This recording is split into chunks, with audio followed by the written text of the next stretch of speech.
Góðan dag, góði gestir. Velkomin í Listasafn Íslands.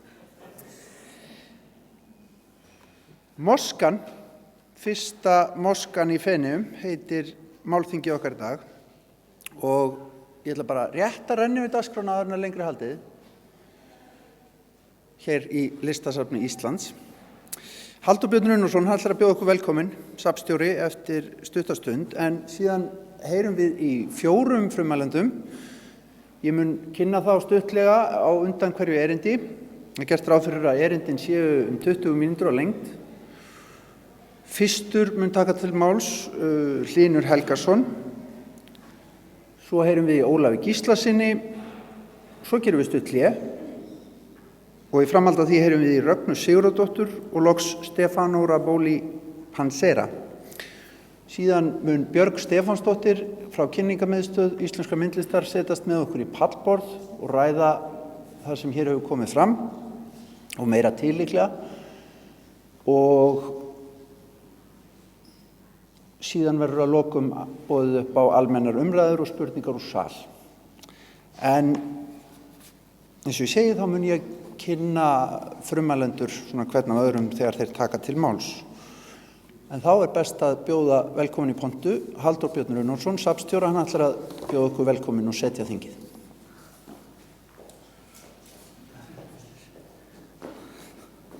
Þakka Guðni og þakka ykkur öllum velkomin á þetta þing sem er mjög sérstakt vegna þess að ég held að aldrei fyrr hafi þing verið látið standa fyrir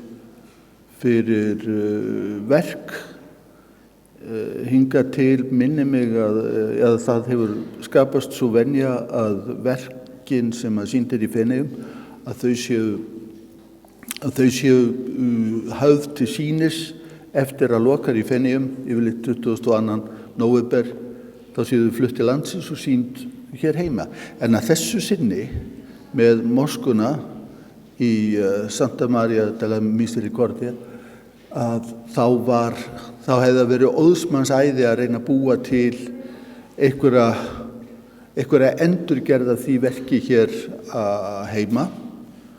Jafnvel þá til dæmis að Listasafn Íslands hafi hérna ágætis kirkju hérna við hliðina og presturinn þar hefði svo sem ekkert slegið hendina á móti því að reyna.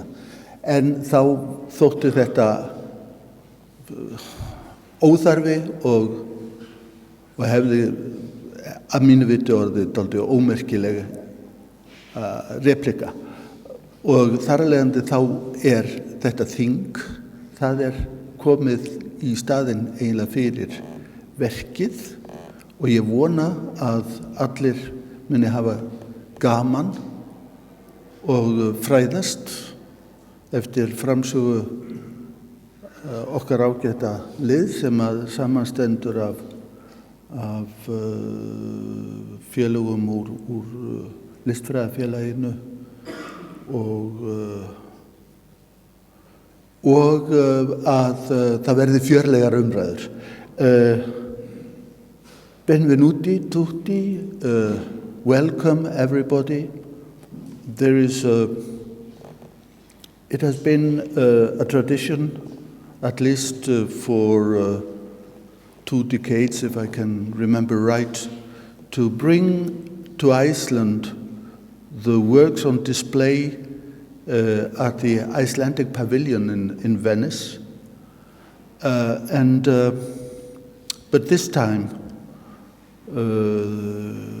with the work of Christoph Büchel, it was so specific, so site-specific that it would have been hilarious to try to get it and remake it here in Iceland, although we have got a beautiful church nearly adjacent to the National Gallery, and the pastor there was prepared to do or even try to think it out. So instead we have this conference with an array of of lecturers who mostly are composed of people from the Association of Art Historians and Art History. So this hopefully will give us an insight into what was presented in Venice, and when welcoming you, I hope you will enjoy and indulge in a good conversation after their presentation. Thank you very much, and now I give the word back to Guðni Tómasson, who is going to lead us. Thank you.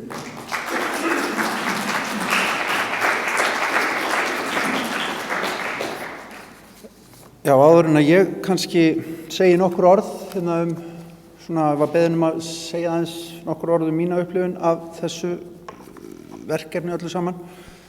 Þá rétt að taka það fram að Kristóf Buchel var boðið að taka þátt í pallborði í dag og einnig Nínu Magnúsdóttur, sýningarstjóra. Nína þáði boðið en getur því miður ekki verið með okkur, hún austur á landi og við vitum hvernig snjóalög eru yfir landinu, þannig að hún verður ekki með okkur í dag, því miður. En það líka rétt að taka fram að Ríkisútvarpið að taka málþingið upp og það líka tekið upp og verður sett á netið, sem sagt vídeóupptöka af því. En nokkur orð frá mér áður en við höldum áfram. Þurfum við ekki að fara þarna suður eftir og skoða þetta verk? Einhvern veginn svona hljómaði spurning félaga míns í vorbyrjun á þessu ári. Hvaða verk, spurði ég, og fannst símtalið byrja nokkuð bratt. Nú auðvitað verkið í Feneyjum, var svarið, rétt eins og það væri bara eitt listaverk í þessari ótrúlegu borg, Feneyjum. Í ljós kom að það var moskan sem hann var að tala um. Ég var laus og ég var líka peningalaus, þannig að það var ekkert annað en að segja já og skella sér á netið og kaupa miða til Feneyja. En í millitíðinni var moskunni í Feneyjum lokað. Þetta var trú en ekki list, sögðu menn á borgarkontornum. Lokunin stóð út sýningatíma tvíæringsins sem lauk fyrir tæpum 2 vikum, eins og við vitum öll. Og þannig var líka staðan þegar við komum síðan til Feneyja, það að segja í millitíðinni 2 vikum eftir að flugmiðinn var keyptur, þá var búið að loka verkinu. Allt harðlæst. Og Norður Ítalía býður svo sem upp á fjölmargt af fallegum og góðum hlutum, þannig að það var nú hugmyndatímabili að sniðganga algjörlega Feneyjaborg í mótmælaskyni, en við fórum nú samt. Á undirbúningstímanum var nú samt, undirbúningstíminn fyrir ferðina var reyndar nýttur ágætlega. Við skrifuðum greinar í blöðin, skrifuðum bréf til borgarstjórans í Feneyjum og höfum ennþá fengið svar, ekki veit ég af hverju. Hann hefur kannski ekki áhyggjur af tveimur menningartúristum frá Íslandi, en gott og vel. En fyrir kunningskap og sökum þess að ég var að vinna að útvarpsþætti tvíæringinn fyrir Ríkisútvarpið, þá fengum við Njörður Sigurjónsson, ferðafélagi minn, að heimsækja moskuna í hinni afhelguðu Santa Maria della Misericordia kirkju í Canareggio hverfinu í borginni. Og það var Zacharias, geðþekkur ungur maður sem opnaði fyrir okkur einn daginn. Og þetta var sérstök og skrítin lífsreynsla og sterk upplifun að koma hann inn.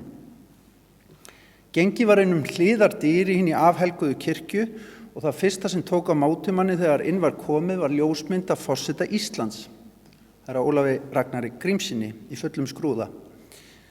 Það væri senn heimilislegt og furðulegt og gott ef það ekki orðið ennþá furðulegra núna, svona í minningunni. Þarna var sem sagt lýðveldið Ísland að standa fyrir listaverki og það hafði verið lokað sem sagt með lögregluvaldi.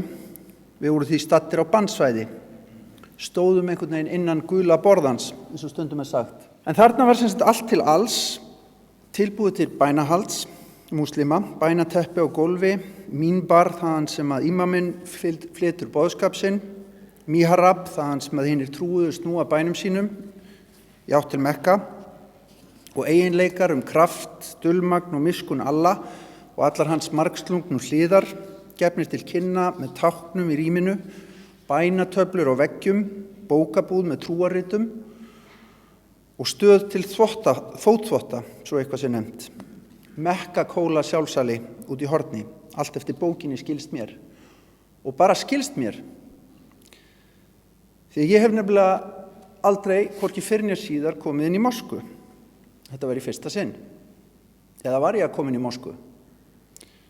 Austurlönd eru enn á verkefnalistanum og sjálfur hafði ég aldrei hugleitt það á ferðum mínum í evrópskum borgum hvort ég væri velkomin inn í þessi guðshús, moskurnar, sem ég gekk framhjá í það og það skiptið. Eða ekki. Ég leiddi bara einfaldlega ekki hugan að því, en hins vegar legg ég alltaf í vana minn að skjótast inn í kirkjur ef að þær verða á vegi mínum í erlendum borgum. En hvað var þetta? Var þetta moska sem við heimsóttum svona mannlausa, lokaða og umkomulausa? Var þetta listaverk þegar maður heimsótti þennan stað svona inn á bannsvæði? Eða var þetta skugginn af listaverki? Listaverk sem að hefði getað orðið. Dautt listaverk sem vantaði allt líf í. Var upplifunin af opnunardeginum þegar moskan var full af fólki, bæði trúariðkendum og gestum víða að, meðal annars frá Íslandi, var hún eitthvað sannari, eitthvað meira ekta? Dó verkið eftir lokun? Eða eldist það kannski við þennan atburð, við þessa lokun? Og vegna þeirra miklu umræðu sem að uppkom. Var það pláss og athygli sem verkið fékk í umræðinu hér heima og víða í erlendum fjölmiðlum kannski kjarni þess og þess mikilvægasta framlag? Var þetta gott eða slaft listaverk eða þýðir yfir höfuð að nota einhverja slíka mælikvarða? Eitt er víst, þetta var áhrifarík morgunstund að koma þarna inn á sólríkum morgni. Það var líka áhrifaríkt áður en við komumst inn að sjá fjölskyldu á kirkjudyrunum við kirkjudyrnar, lesa yfirlýsingu frá borgaryfirvöldum lokunina. Ég tók þau á tal, þetta voru foreldrar með 2 börn, konan hafði lesið jákvæða umfjöllun verkið í New York Times og vildi reyna á það hvort að hún kæmist inn. Þetta var víðsýnt fólk, einmitt af þeirri gerð sem verk á borð við moskuna hans Christophs Büchel gat mögulega höfðað til. En hvort þetta verk var hins vegar líklegt til að breyta hugsunargangi fólks og brúa eitthvert erfitt bil milli menningarheima. Bil sem hefur eftir það aðeins breikkað. Það skal ósatt látið. En moskan, fyrsta moskan í Feneyjum, var heillandi þennan morgun og er heillandi og kannski eilítið sorglegt listaverk í hugamanns enn í dag og verður það eflaust áfram. Og já, í mínum huga var þetta listaverk, sett fram í samhengi tvíæringsins og sem ekki hafði dug í sér að standa með verkinu. Tilstóð að veita minnihlutahópi í borginni tímabundi athvarf til að koma saman og iðka trú sína. Vel mátti líta svo á að moskan ætti að vera snertiflötur milli þeirra trúuðu og gesta tvíæringsins sem að koma hvaðan hafa að úr heiminum, auðvitað með ólíkan bakgrunn. Og hvað var svo svona slæmt við það? En góði gestir, það hefur verið að loka moskum í Frakklandi þessa dagana eftir ömurlega glæpi og hryðjuverk þar í landi. Til stendur að loka 160 moskum af eitthvað 2600 sem er í landinu. Þetta er gert í samstarfi við hófsamari öfl meðal múslima í landinu, en fyrsta moskan í Feneyjum var hófsöm tilraun og innlegg í mikilvæga umræðu samskipti ólíkra menningarheima. Góð myndlist er fær margt þegar best tekst til. Hún getur til dæmis opnað augu okkar fyrir því hve lítið við vitum hvort annað og hún getur undirstrikað hve erfitt það reynist okkur oft á tíðum að setja okkur inn í hugarheim annarra. Því að það krefst af okkur einbeitingar og getur verið óþægilegt og snúið. Og þrátt fyrir kristilegt uppeldi en veraldlegan þankagang þess sem hér talar, og nokkuð heiðinn þankagang kannski, þá Þá þykir mér tilraunin sem slegin var af suður í Feneyjum mikilvæg. Kannski fólust líka í lokuninni mikilvæg skilaboð. Sjálfum finnst mér tilraunin mikilvæg því að háværar raddir sem að ala á sundrungu og skilningsleysi milli menningarheima eru fjölmargar, háværar og þær er víða að finna. Óttinn við hið óþekkta er alltumlykjandi í menningu okkar og reginöfl að verki sem vilja viðhalda tortryggni og samskiptaleysi. Þessi öfl vilja halda okkur frá því að tala of mikið saman. Að mínu viti er myndlist mikilvægur samskiptamáti, frelsi listamannsins er dýrmætt og ömurlegt ef að listin festist í klóm þröngsýnna embættismanna. Við þurfum meira samtal galla mannskepnunar, ekki minna. Listin getur tekið til máls og bent á þröngsýni og fordóma. Hún getur opnað okkur leið inn á bannsvæðin sem að búa fyrst og fremst í hugum okkar. Ég ætlaði svo sem ekki að segja mikið meira hér. Nú er fróðlegt að heyra hvað frummælendur okkar hafa að segja allar þær flóknu hliðar sem eru á þessu máli. Og okkur er ekkert að vanbúnaði en að heyra í fyrsta frummælandanum. Það er Hlynur Helgason sem ætlar að tala.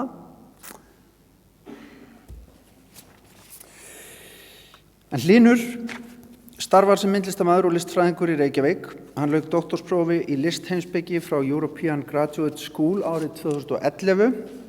Hann er lektor í listfræði við Háskóla Íslands og formaður sambands listfræðinga á Norðurlöndum. Á undanförnum árum hefur hann einbeitt sér að rannsóknum á samhengi íslenskrar samtímalistar, áhrifum hennar og stöðu í fjölþjóðlegu samhengi. Og Hlynur, gjörðu svo vel.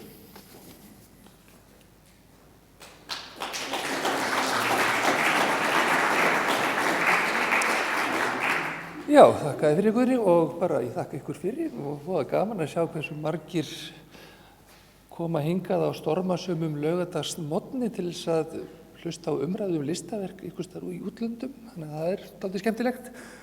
Það sem ég ætla að gera hér, ég ætla að halda áfram með í framhaldi af grein sem ég skrifaði fyrir nokkrum mánuðum þetta verk, þannig ég ætla að fara aðeins betur ofan í þá sálma. Ég ætla að byrja á því að falla nokkur fordæmi að þessu verki í Feneyjum, nokkur dæmi listaverk sem hafa lent í vandræðum og svona flestu dæmi sem ég gat rakið verk sem hefðu verið blásin af í Feneyjum og undanförnum áratug tengjast íslam og íslamskri menningu og einhvern hátt, ekki íslenskri menningu reyndar en íslamskri.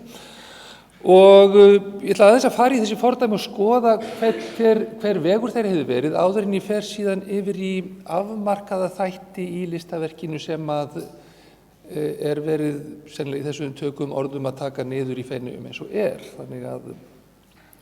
Og ræðum nokkur atriði í sambandi við það verk sem mér finnst áhugaverð og sérstaklega í sambandi við ferlið í kringu það verk sem er spennandi finnst mér. En það fyrsta sem ég ætla að tala núna er kannski líkast þessu verki sem var stöðvað út í Feneyjum. Það er verk eftir Gregor Schneider sem er þýskur myndlistarmaður. Verk sem hann lagði til að yrði byggt út í Feneyjum. Hann var sett í sambandi við meginsýningunni í Feneyjum árið 2005. Bæti þarna við 2007 og 2009 sem eru svona önnur þrep í vegferð þessa verks sem eru áhugaverð finnst mér fyrir hvernig verk þróast. En þetta er ein af hans myndum þar sem hann sýnir verkið út í Feneyjum á sínum tíma. Verkið var hugsað sem risastór svartur ferningur í sömu hlutfalli, jafn stór og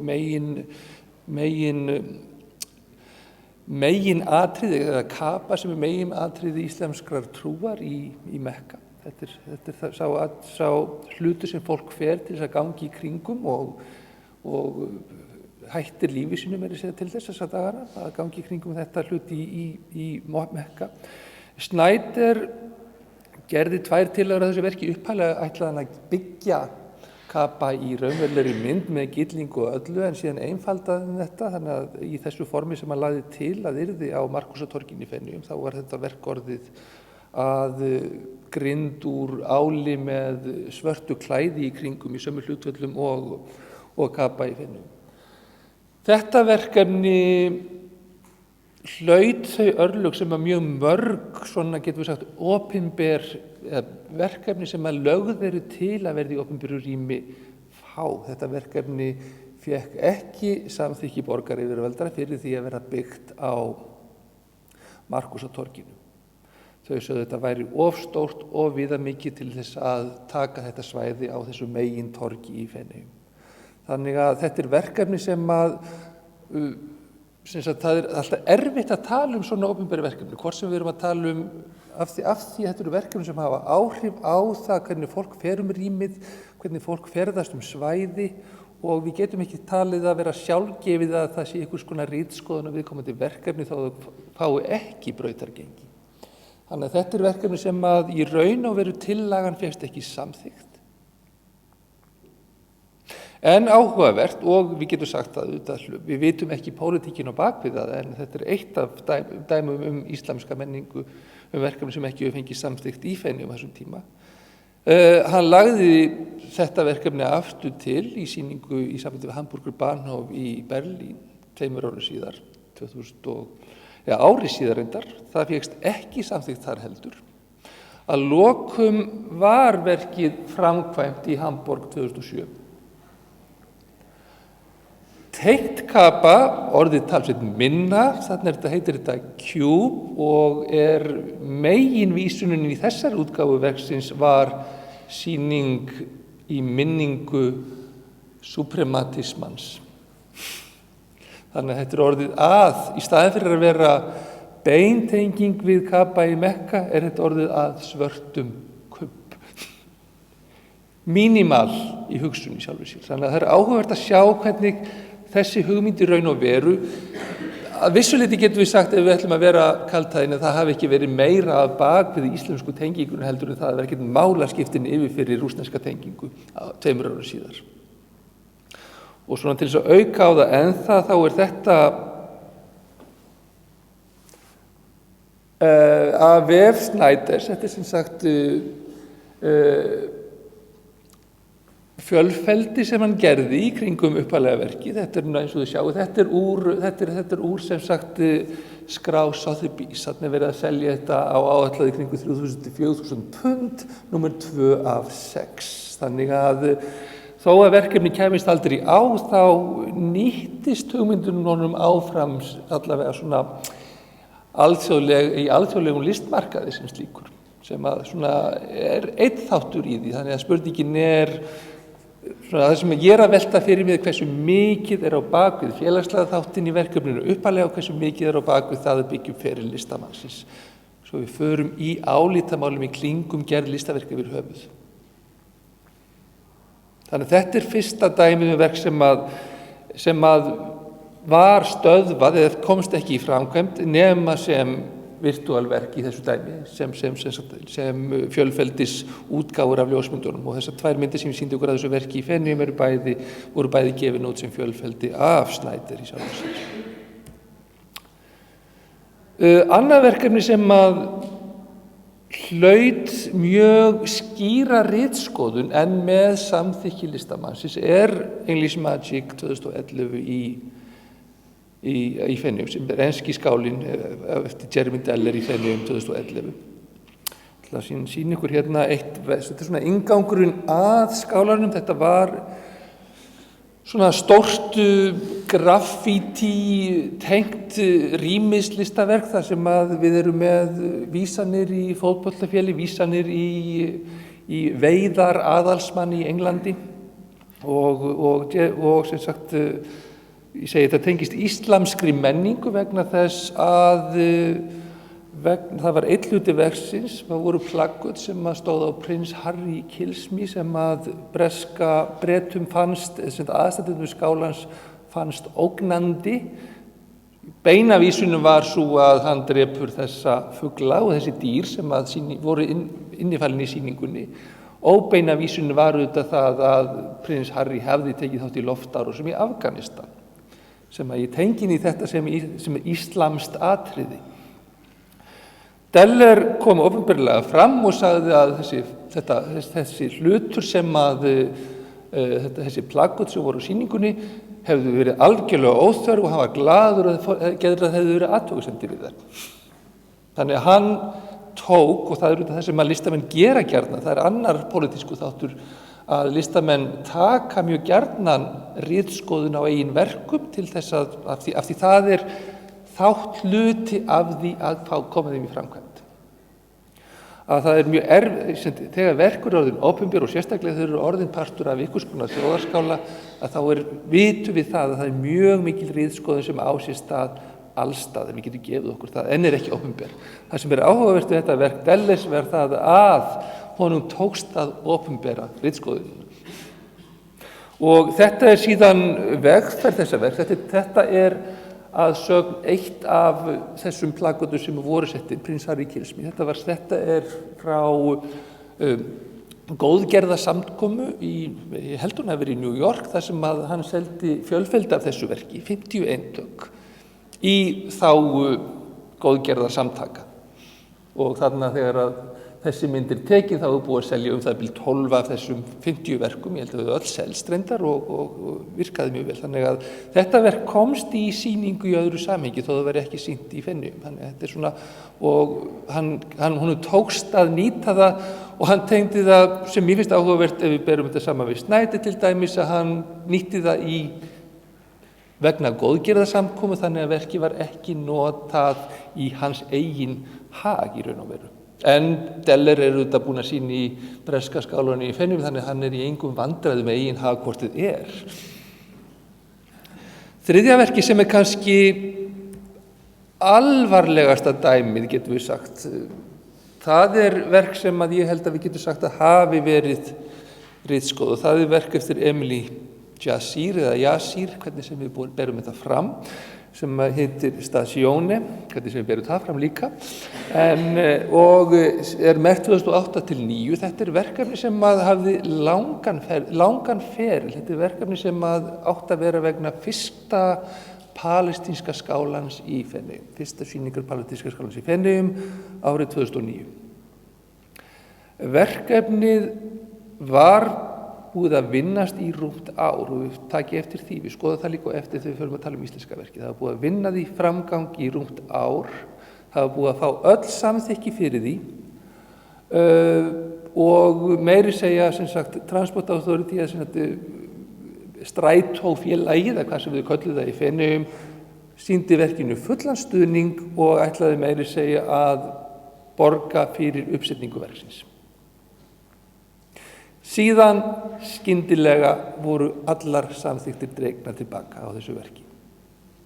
Það var búið að fá samþykki, en þær voru dregnar tilbaka og að sögn er það 2009 voru talsverðar róstur og við vitum ekkert ástæðuna fyrir það, en það voru róstur á Vesturbakkanum og á Gazasvæðinu á þessum tíma.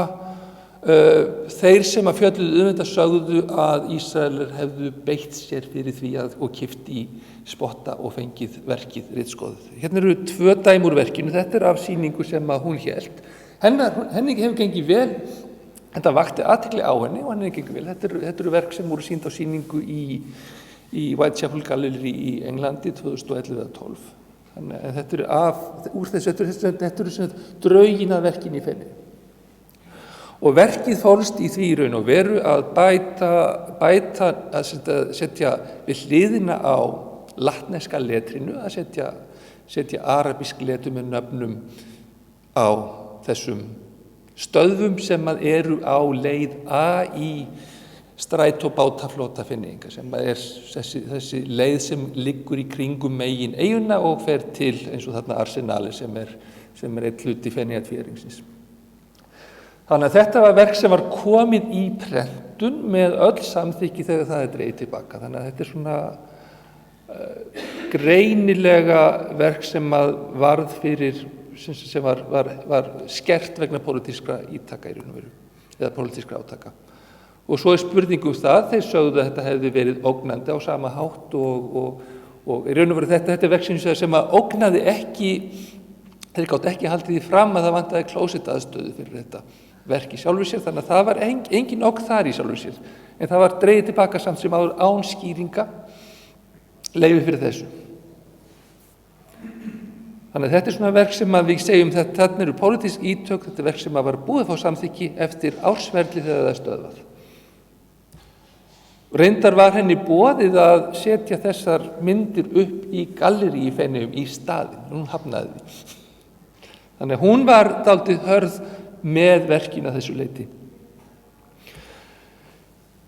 Hitt verki sem að það sem er mjög skemmtileg, mjög afdrifið í Kristofum var verk aserbæsku listakonunar Aydan Salakovu sem að eru 2 verk sem hún ætlaði að sýna í aserbæska skálanum. Og þetta eru verkin í sjálfu sér, þetta eru útgáfur, þetta eru marmara styttur annars vegar af brúði búið til úr Carrara-marmara sérstaklega fyrir þessa sýningu, annars vegar af brúði sem búið að hylja allan líkamann nema hendurnar og hins vegar af þessu margumtalaða ferningi, kapa, í vaginal formi sem er svona hennar einkenni stíll.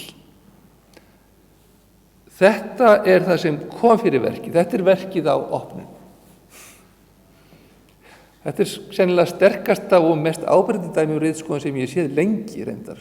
Málið er það að menningarmálaráðuneytið var upphaflega sagt hafa þótt verkið ógnandi, síðan kom í ljós þegar að menn fóru að skoða málið betur að það var forseti Aserbædsjans sem mætti á staðinn 3 tímum fyrir opnun og honum fannst þetta alveg fáránlegt listaverk.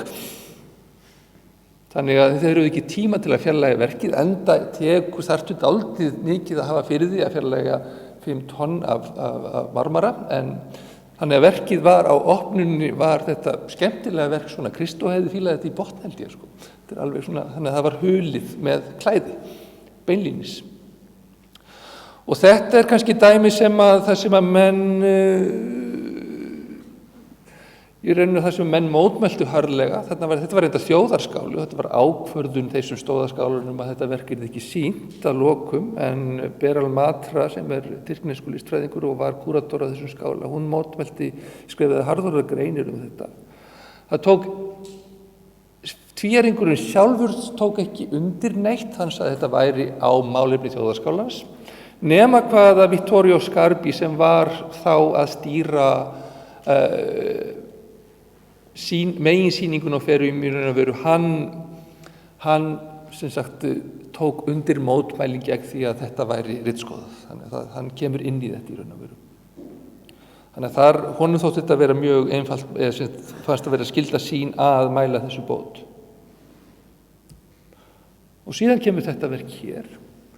Hvernig stöndum við í tíma svona? Ég er örugglega að falla á tíma sýnist mér, en við ætlum aðeins að þetta er raun og veru, við kannist svo sem þekkjum þetta verk og fólk er búið að lýsa þessu vel, þetta er þetta kannski fyrstu myndirnar af þessu verki.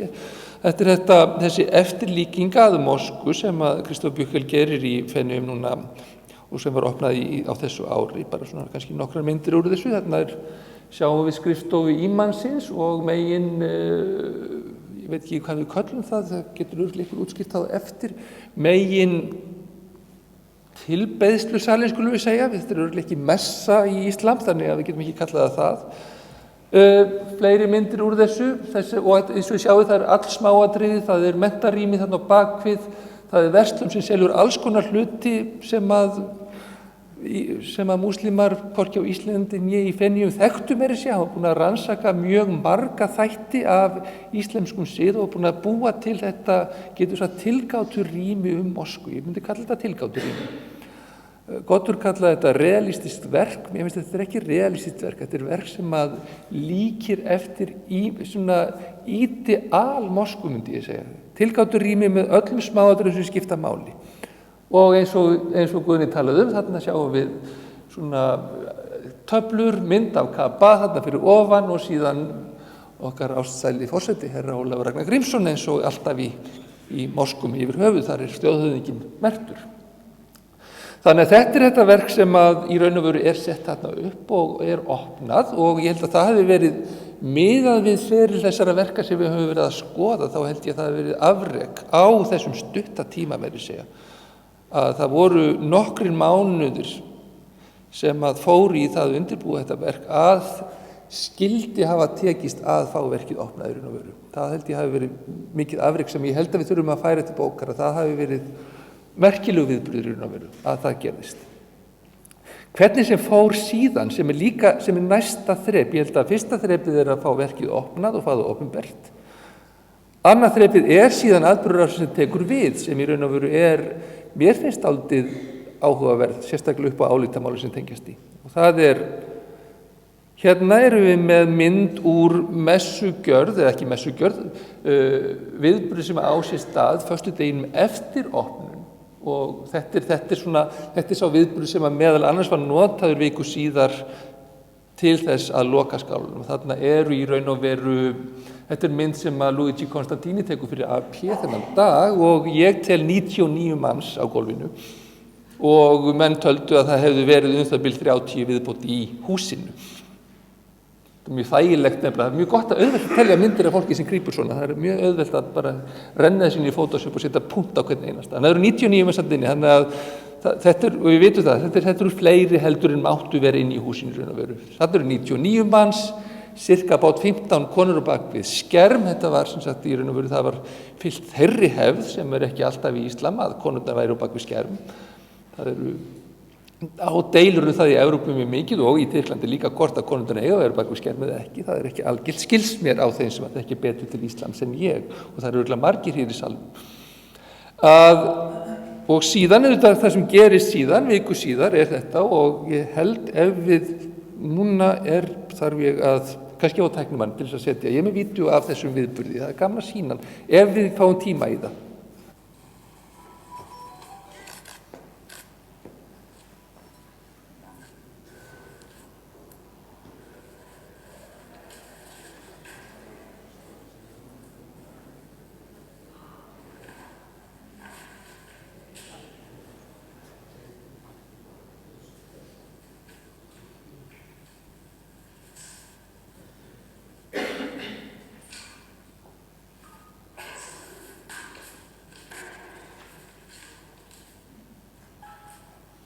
Þetta sem sagt lokunin á skálanum í beinni. Þannig að mér finnst þetta mjög skemmtilegt og einhvers staðar, ég ætla ekki að fara út í það núna, við höfum ekki tími í það að Gamben geti örugglega sagt margt þetta út frá forsendum að þarna sé state of exemption eða sem sagt svona það ástand sem í gangi núna í Frakklandi og Belgíu almennt séð en hefur oft verið notað á Ítalíu til þess að þegar ógnvænlegir atburðir eiga sér stað, en þetta lokunin í beinni og við skulum bara láta þið sjáðu hvað í gangi, þarna eru alvarlegir, og núna þarf ég aftur tæknimann, þarna eru alvarlegir embættismenn að ganga inn klukkan 11 á föstudeginum og loka skálanum. Aftur inn glæruna kannski, við getum það.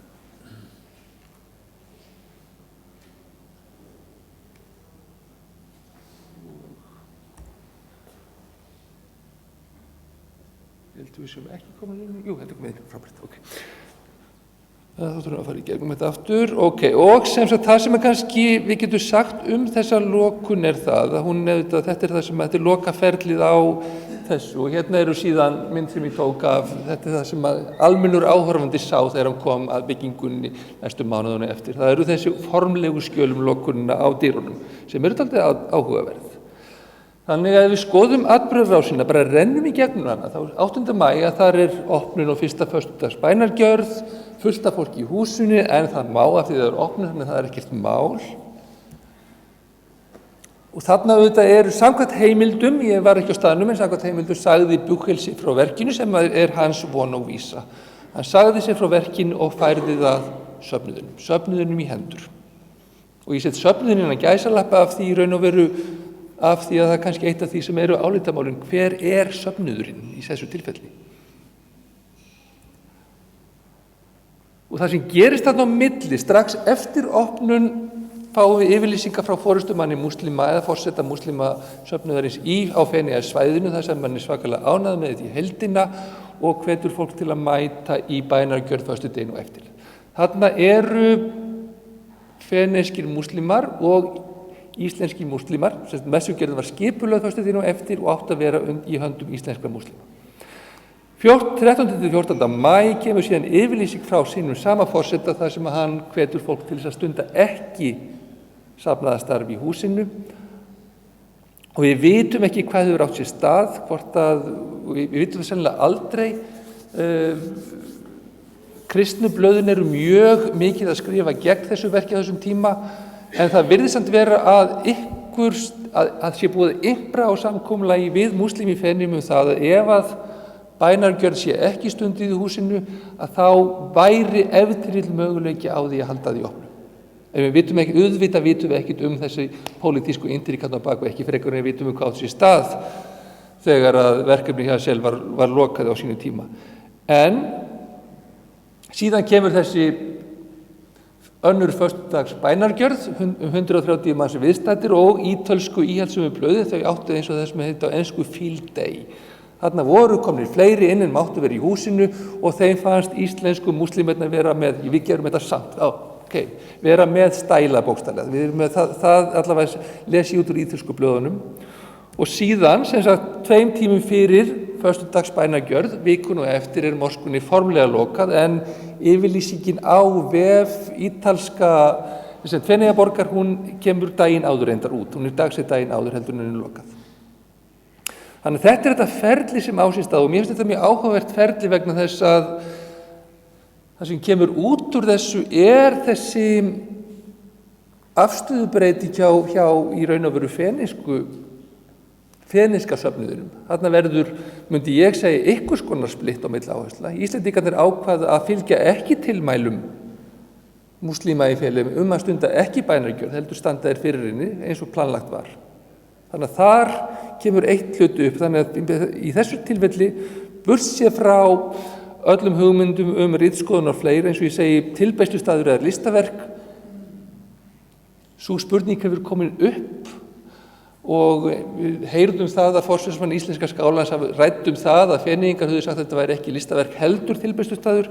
Mér finnst þetta óáhugaverð spurning. Það ekkert því til fyrirstöðu að hlutur getur bæði verið tilbeiðslustaður eða listaverk og það ekkert því til fyrirstöðu að stöðva eitthvað sem bæði af vegna þess að þú ekki leyfi fyrir tilbeiðslustað. Þannig að formlega séð, burtséð frá allri pólitískri intrík, að þá var rétturinn Feneyinga í raun og veru. Þetta var bæði tilbeiðslustaður og listaverk á sama hátt og við getum nefnt fjölmörg dæmi það að listaverk getur verið bæði.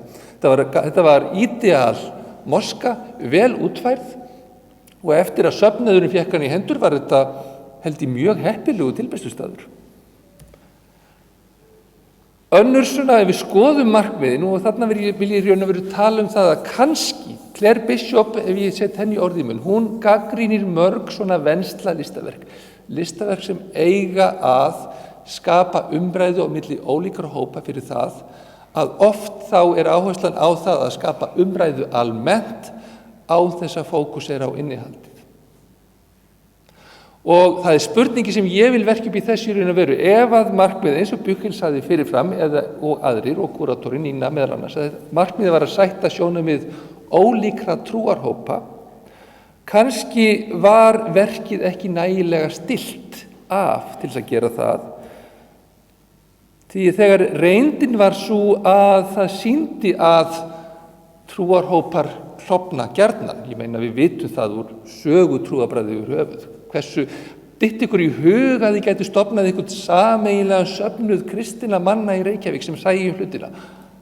Eina kirkju, við erum með fríkirkju hérna við hliðina þessu blessað húsi, af því maður get ekki sæst á eina kirkju hérna á Íslandi hvort þið Þannig að í raun og veru þá, sem mér finnst það athyglisvert, þá sýndi hún fram á það að þegar þú ferð út í pólitísk mál að þá leiða hagsmunir oft til klofnings og ekki síður á meðal íslams heldur en innan hvaða samfélag sem þú blandar saman. Þetta samkomulag sem virkaði mjög vel í upphafi, þar sem að menn voru hamingjusamir saman og studdu hvern annan, að það rofnaði í raun og veru þegar að Feneyingar féllu frá þessu samkomulagi og báðu það, vildu halda húsinu sem listaverki, fallegur hlut eins og menn hafa sagt, þetta mjög fallegur og öflugur hlutur, vildu halda því þannig og vildu freista þess að sleppa tilbeiðslunni til þess að fá því áorkað. Íslendingarnir gengu ekki inn í það samkomulag og að vissu leyti skil ég þá vel. Af því að ég hef grun það að Buchel hefði hann skipt sér af því, sem hann gerir ekki eftir að hann opnar verkið, hefði í raun og veru ekki sætt sig við þetta sem hlut. Að hann hefði viljað frekar fórna því og freista þess að fá þetta samskiptin tilbyrðsustað heldur en að hafa þetta opið sem hlut. Þannig að ég set það í eitthvað spurning, þannig að ritskoðun, það óvíst í raun og veru, hvort að verkið var ritskoðað sem slíkt. Pennísk yfirvöld voru í einhverjum rétti, en eins og ég segi í raun og veru, ef að samkomulag rekstur án safnaðarstarfs hafi verið mögulegt, ef að það var mögulegt, sem ég veit ekkert að þá hafa pólitísk ítstök átt sinn öflugan þátt í því, held ég, að stoppa verkið af. Ef að Buchel eða íslenski söfnuðurinn eða aðrir hefðu ekki sæst á, og við vitum ekki það heldur, ef það átt að halda messugjöð aftur á föstudeginum 22. Að þá í raun og veru, þá skilur maður í raun og veru það að menn hefðu ekki tekið áhættuna, ekki frekar en að setja svartan kassa á mitt Markúsartorgið. Þannig að vegferð þessa verk mjög áhugaverð, en eins og Guðni sagði áðan, þá eru mjög skemmtilegar fyrir okkur listfræðinga komplikasjónir í því. Takk.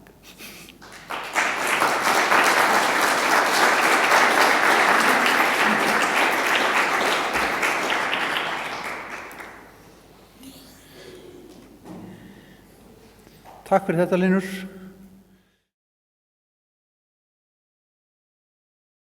Ólafur Gíslason næstur í pontu. Hann sjálfstætt starfandi fræðimaður, kennari og leiðsögumaður, starfaði áður í Listasafni Íslands og hefur kennt listheimspeki við Listaháskóla Íslands til margra ára, skrifað mikinn fjölda greina og bókað íslenska og erlenda myndlist í meira en aldarfjórðung. Takk kærlega fyrir að koma, Ólafur, og gjörðu svo vel.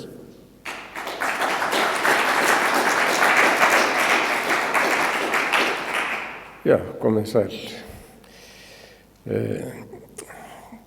Ég eins og mörg ykkar væntanlega einn af þeim sem aldrei sá þetta verk og það svona kannski svolítið undarlegt að ég skuli hafa gefið færi á mér að fjalla þetta hér, en það gerðist reyndar bara skömmu eftir að verkið var opnað að ég var kallaður í útvarpið til þess að segja eitthvað álit mitt á þessu án þess að hafa nokkuð tíma séð að byggt einungis á fjölmiðlaumræðu og þá lét ég þau orð falla að það voru eiginlega tvær spurningar sem að vöktu fyrir mér.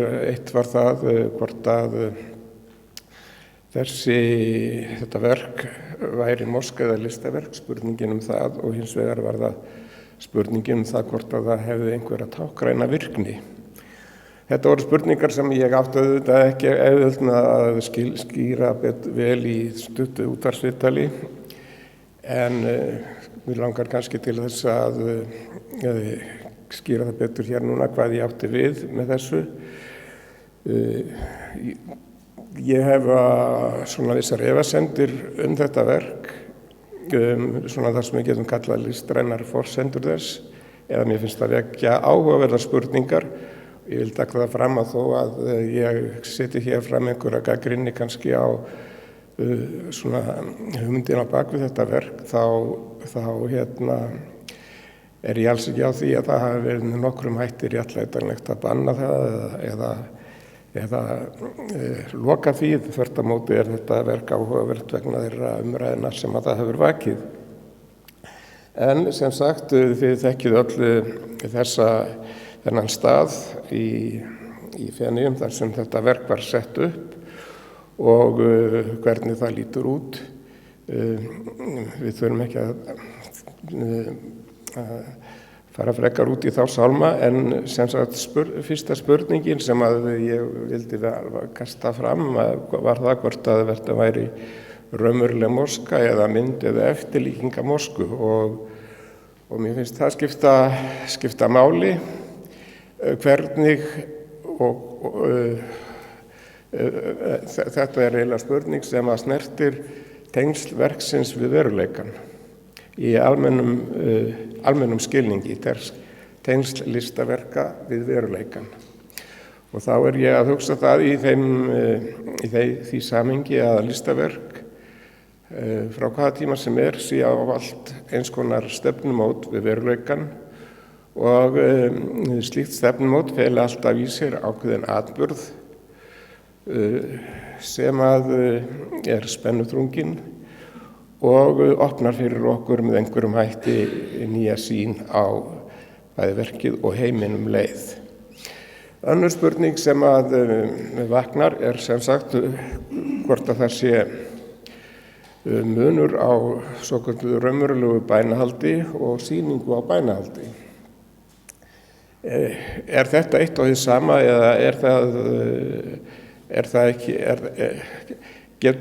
getur sem sagt bænahald verið sýningaratriði og er það hugsanlegt að það sé vanvirðing við þau trúarbrögð og þá einstaklingar sem að gefa sig út fyrir það að gera sig að sýningaratriði við að fremja svona bænagjörð. Mér finnst það vera stór spurning hvort þetta sé ekki vanvirðing við þessi trúarbrögð að setja þau í þetta samhengi sem listaverk og sýningaratriði. Það er önnur spurning sem sagt sem að mig langar til þess að fjalla þessum. Og í þessu samhengi þá vekur þetta verk upp spurningu svokallað raunsæi í listum. Það er að segja þá hugmynd að fyrsta lagi að raunsæi sé dyggð ekki síst í list samtímans að við eigum að horfa raunsæislegum augum á samtíma okkar og í öðru lagi að þá hefur sú hugmynd sem sagt orðið algeng að menn eigi ekki að búa til mynd af veruleikanum heldur að sýna hann hráan eins og hann er. Og í þessu samhengi þá langar mig til þess að bera saman hérna 2 verk sem að eru sem sagt kannski beita þessum aðferðum að einhverju leyti og það er annars vegar þessi moska og með sínu bænahaldi og öllu því sem að stendur einhvers staðar á milli þess að vera hinn hráir raunveruleiki eða þá sýning og við vitum ekki alveg hvort. Og hins vegar þetta verk eftir Cornelis sem hann sýndi í Róm fyrst 1969 og var byltingarkennt verk þá og sýndi okkur sem sagt lifandi hesta í einhvers konar hesthúsi. Hestaverk Cornelis var verk sem að áhugavert verk, ekki síður en þessi moska, vegna þess að það tekur á þessari spurningu samband listaverks og veruleikans og hvernig verkið mætir veruleikanum, hvort það getur gert það með því að taka hann inn hráan eða hvernig það gerist til dæmis eins og í þessu verki þar sem að hestarnir sem slíkir eru sýndir í stað þess að gera mynd af þeim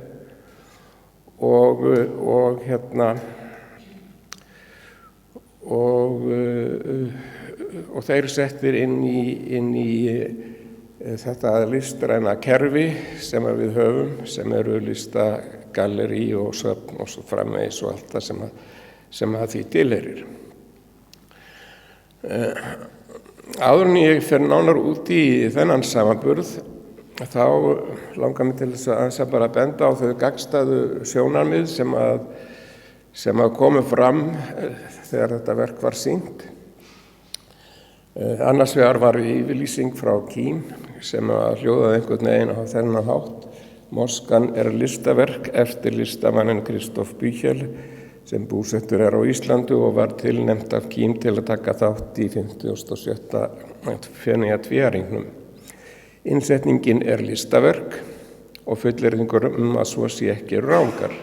Þetta bara mjög afgerandi tekið fram. Skoðanir listræn verkefni geta eðli málsins samkvæmt verið misjafnar og eru gestir hvattir til þess að mynda sér sjálfstæða skoðun á listaverkinu, en slík tjáning einmitt mikilvægur hluti af verkefninu, en skoðanir eru ekki staðreyndir. Sem sagt, hér það tekið fram að þetta listaverk, en það alveg sleppt að koma að þeirri spurningu hvar þá veruleikinn og hvernig samband þessa listaverks við veruleikan, sem alls ekki einfalt mál. Og við sáum það að þetta varð flókimál fyrir múslimasöfnuðinn þarna í Feneyjum og yfirmaður samtaka þeirra þar, hann sagði að samfélag múslima í Feneyjum fer hér með fram á að félagar þess sem kunni að leggja leið sína í íslenska sýningarskálan iðki þar enga trúarlega helgisiði og komi þannig í veg fyrir misskilning og hagsmunapot sem verði til þess að spilla trúarlegri samræði í borginni í stað þess að bæta hana. Þarna koma fram sem sagt tvö ólík sjónarmið, annars vegar að þetta sé hreint listaverk og það sé staðurreind og hins vegar þetta sé bænastaður og ekki bara það, bænastaður sem vanvirði trúna. Hvernig getum við sætt þessi tvö sjónarmið? Þessi sýning á bænastund listaverk? Til þess að átta okkur betur á eitt af því sem mér fannst, ég hef aðeins farið í gegnum umræðuna þetta verk og mér finnst hún vera afar fátæklega þessi blaðaumræða sem verkið gaf tilefni til, vegna þess að annars vegar sjáum við svona hrifningarorð það að þetta sé fallegt, að þetta sé að henni góða því að það sýni bróðerni allra mann og einhver svoleiðis, og hins vegar gagnrýni á það að þetta sé sem sagt eitthvað í þveröga. En mér langar í þessu samhengi að fara frekar út í þetta verk Kuhn Ellis sem var reyndar endursýnt, tekið til endursýningar í New York í sumar. Og þar og þetta verk gefur vissulega tilefni til mikillar umræðu þetta stefnumót listarinnar við veruleikan, sem ég vil kalla svo. Í dagblaðinu New York Times kom gagnrýni á þetta verk sem að mér finnst athyglisverð, eins og mest öll umræðan Moskvuverkið, vegna þess að gagnrýnin í þessum frægasta dagblaði heimsins kannski, sem á að hafa bestu gagnrýnendur á sínum færum, þar hlaupið yfir allar þær spurningar sem ég finnst skipta máli varðandi þetta verk. Og ég held ég verði eiginlega bara að reyna að lesa þennan stuttu pestill til þess að sýna ykkur dæmi það sem mér finnst vera marklaus listumræða. If you are an art seeker of a certain age, you might have become fixated, as I was, by the photograph of the original Kuhn Ellis piece, which featured a dozen horses tethered to walls of a spacious Roman garage within a glistening tile floor. The work, which has been restaged 5 times in Europe, is a signal example of arte povera, the Italian wing of post-minimalism known for using common or humble materials. The picture made instantly clear that art could be absolutely anything. Þetta reyndar merkilegt og líka það sem eftir kemur. As long as a certain level of intensity differentiated it from real life. Sem sagt, það sem einkenni listaverk að það öðruvísi heldur en raunverulegt líf. The horses are just there, standing, eating hay, occasionally snorting and relieving themselves, attended by the grooms. Their accommodation in space that is recognizably an art gallery foments an especially concentrated encounter with the brute power of art and its ability to transform space. Perhaps it has to do with the floor covered with black rubber obtained at the last minute to protect the horses' feet. They go home every night. Equally important, the heightened contrast of white walls and dark matte floor and the softening of sound which contributes to the immense calming effect of the piece. In any event, the elemental curative force of animals and their size and quiet are felt more keenly in this setting than in a stable. Mr. Brown, like other dealers, like other dealers of his generation, has conducted his gallery with a certain largesse and a multi-purposefulness that aims to make everyone, even a dozen of horses, feel at home. He attached a small hospitable bar to the gallery's previous addresses on West 50th Street. In keeping with this spirit, Mr. Tiravania has removed the gallery's doors and windows and is serving lunch in a smaller space, free pork, tacos, made with meat roasted in a pit in the floor. Once the horses knock off for the day, Mr. Serturban's 1972 reprise of Andy Warhol's Empire is projected on the wall through the night. It all reverberates with the generosity implicit in Mr. Cunelli's piece, creating an unforgettable New York art world moment in these overcapitalized times. Hvað segir þessi umsögn okkur? Þetta umsögn sem byggir á því að listaverkið eigi að veita okkur hlutlausa fullnægju eins og Kant sagði. Það sem smekkurinn ræður og hinn munúðarfulla hlutleysi, ef svo mætti segja. Meira sé að fáum við mexikanska kjötrétti með verkinu og svo framvegis. Listgagnrýni Roberto Smith gengur út á hinn munúðarfulla friðþægingar hlutverk listarinnar. Öllum líður vel, allir fá gott að borða og hver fer til síns heima ánægður að sýningu lokinni. Á bak við umsögn hennar hvílir tiltekinn borgaralegur fegurðarsmekkur sem byggir á skynjun, estesis en ekki skilningi. Hún endurspeglar þá hlutlausu fullnægju sem Kant sagði að fælist í listrennslunni. Það hægt að horfa á þetta verk Cunellis frá öðrum sjónarhóli held ég. Til dæmis út frá táknrænni virkni þess eins og ég kalla, í vissum skilningi sem að þarf kannski frekari skýringar við. Verk hans getur gefið okkur sterkt hugboð það átakasvæði sem ríkir í stefnumóti verksins við veruleikann. Sem verk kallar það fram spurningu átakinn á milli þess að vera og sýna.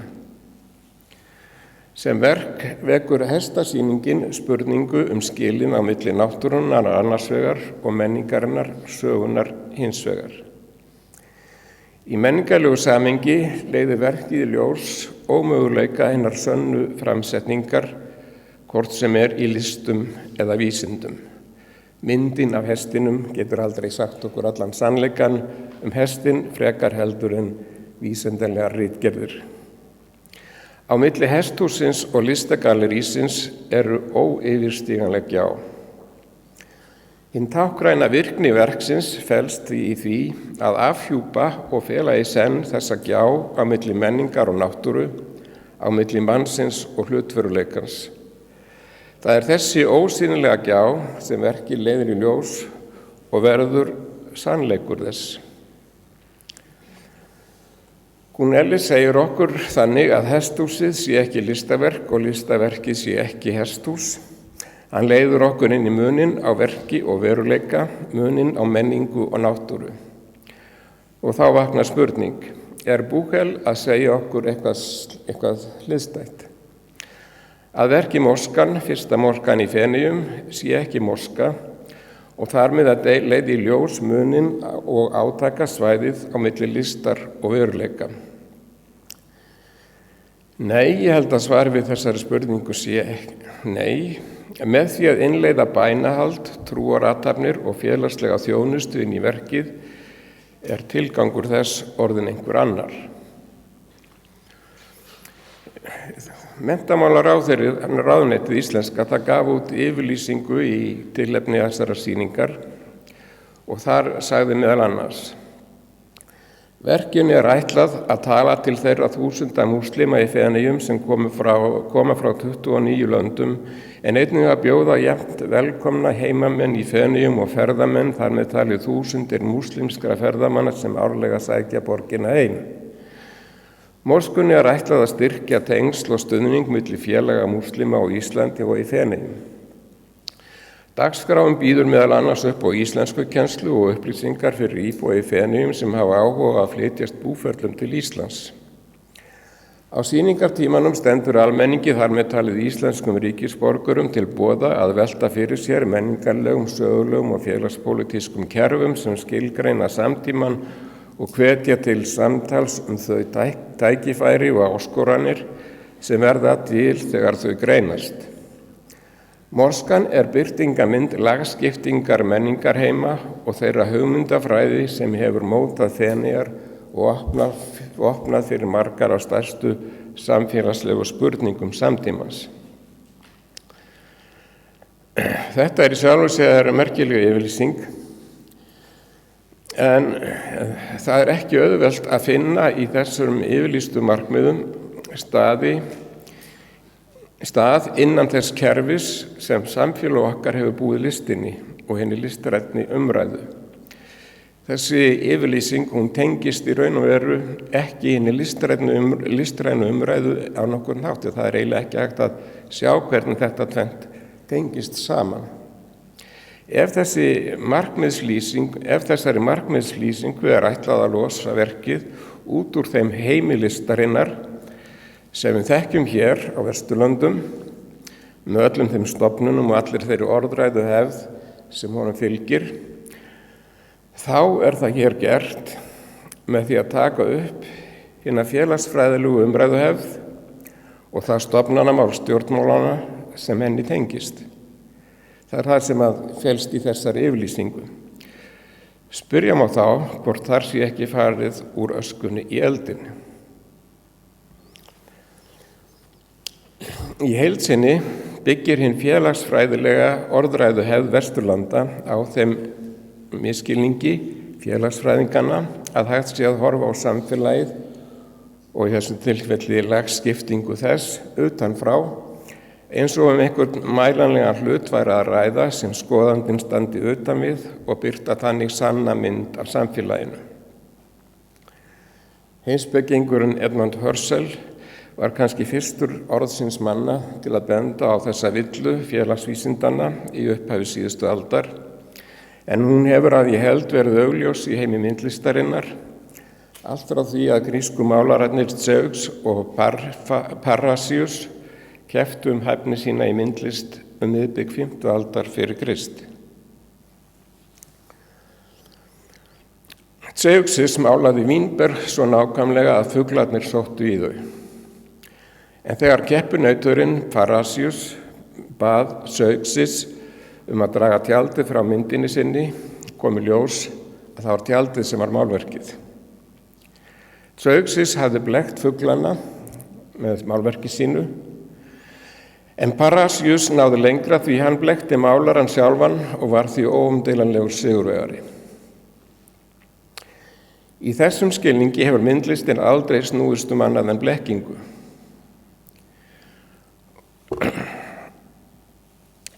En upplifun þessa rofs á milli myndar og veruleika, á milli menningar og náttúru, hinn stóri leyndardómur allrar listreynslu, allra tíma.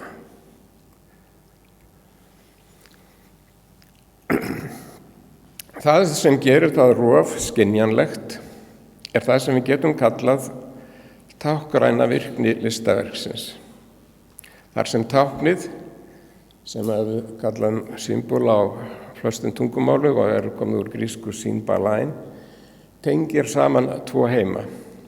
Annar hluturinn tilheyrir því sem við þekkjum fyrir, hinn hluturinn tilheyrir hinu dulda, þar að segja óreiðinu sem býr handan hins röklega samhengis, handan góðs og ills, óreiðunni sem tilheyrir þeirri geðveiki sem býr í okkur öllum, býr í okkur sjálfum og birtist okkur til dæmis í draumum okkar og við höfum ekki á okkar valdi.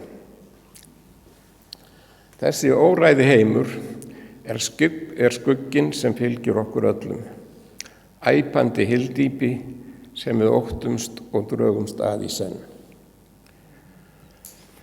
Schopenhauer kallaði þetta hina vonlausu átök mannsins við ósjálfráðan vilja náttúrunnar. Nietzsche kallaði það átök á milli heima Dionýsusar og Apollons. Freud kallaði það dulvitund á valdi lífskvatar og dauðakvatar. Heidegger kallaði það átök á milli heims og jarðar þar sem jörðin felur og heimurinn sýnir. Jacques Lacan kallaði það la chose eða das Ding, þann ósegjanlega hluta verunar sem heimur ímyndunarinnar og heimur táknanna snúast í kringum. Fyrir tíma þessara guðleysingja, þetta voru allt saman guðleysingjar, tilheyrði þessi óþekkta skelfing sviði hins heilaga og Guðs.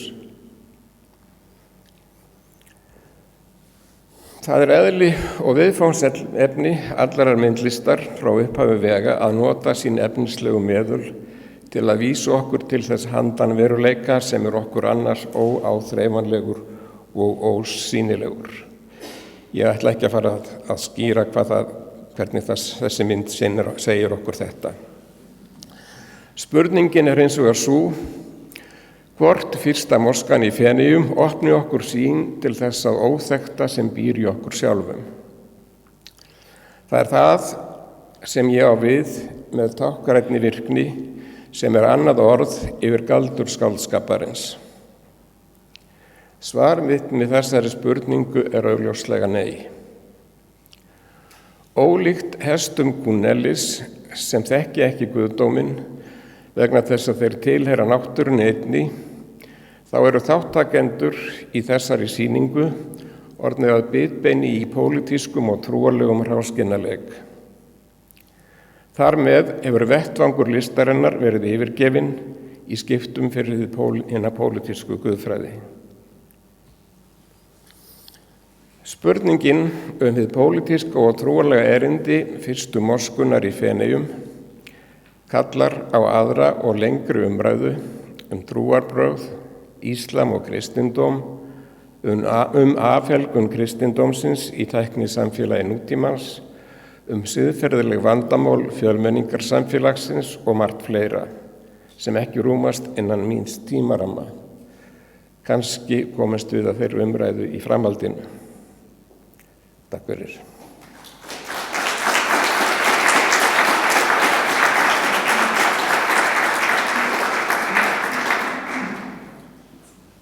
Takk kærlega fyrir þetta, Ólafur. Ég held að við höfum nóg að hugsa í kaffilinu og ræða. Þannig að höldum áfram eftir svona eins og 15 mínútur og þá taka Ragna og Stefán á við. En 15 mínútna hlé.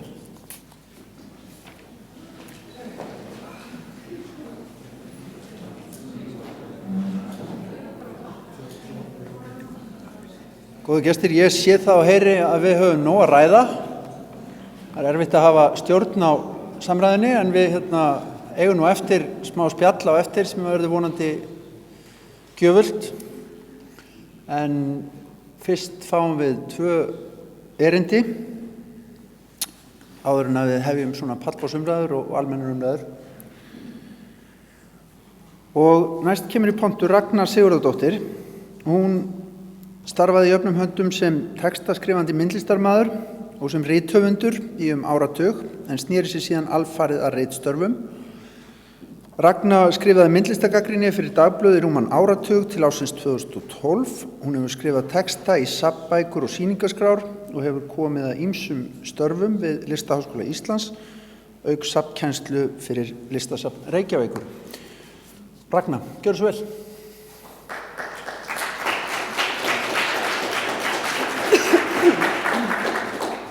Já, komið sæl. Eins og fleiri þá komst ég nú ekki til Feneyja til að sjá þetta verk, því miður.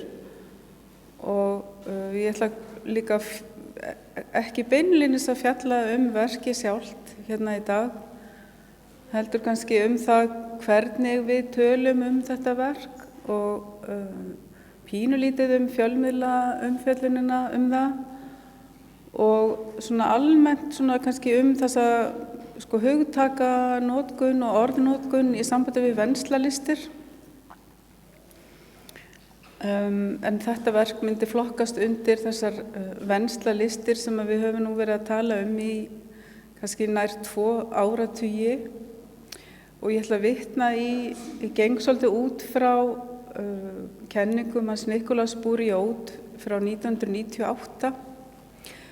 Ég var líka með erindi þessar venslalistir hérna árið 2011 og þá var ég spurð að þetta nú ekki orðið svolítið úrelt? Og núna er orðið ennþá eldra, nú er þessi bók orðið næstum 20 ára gömul, hans Bourriaud. En engu að síður þá fannst mér svolítið svona í hans nálgun á því þegar hann skoðar það sem hann talar sem formgerð þessara listaverka af þessum toga, að hún ætti alveg eins við í dag og ég leitaðist við að einhverju leiti til að heimfæra þetta upp á Moskuna sem innlegg í þessa umræðu. En ef við byrjum bara aðeins á hvað eru nú venslalistir og hvað eru þá formgerðir venslalista? Við vitum flest nokkurn veginn hvað átt við þegar talað venslalistir.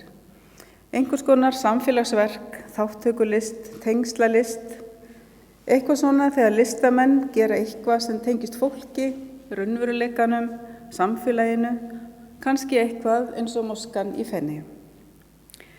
Við erum líka í umræðunni almennt komin yfir þann þröskuld að velta því fyrir okkur hvort þetta sé nú ekki örugglega list.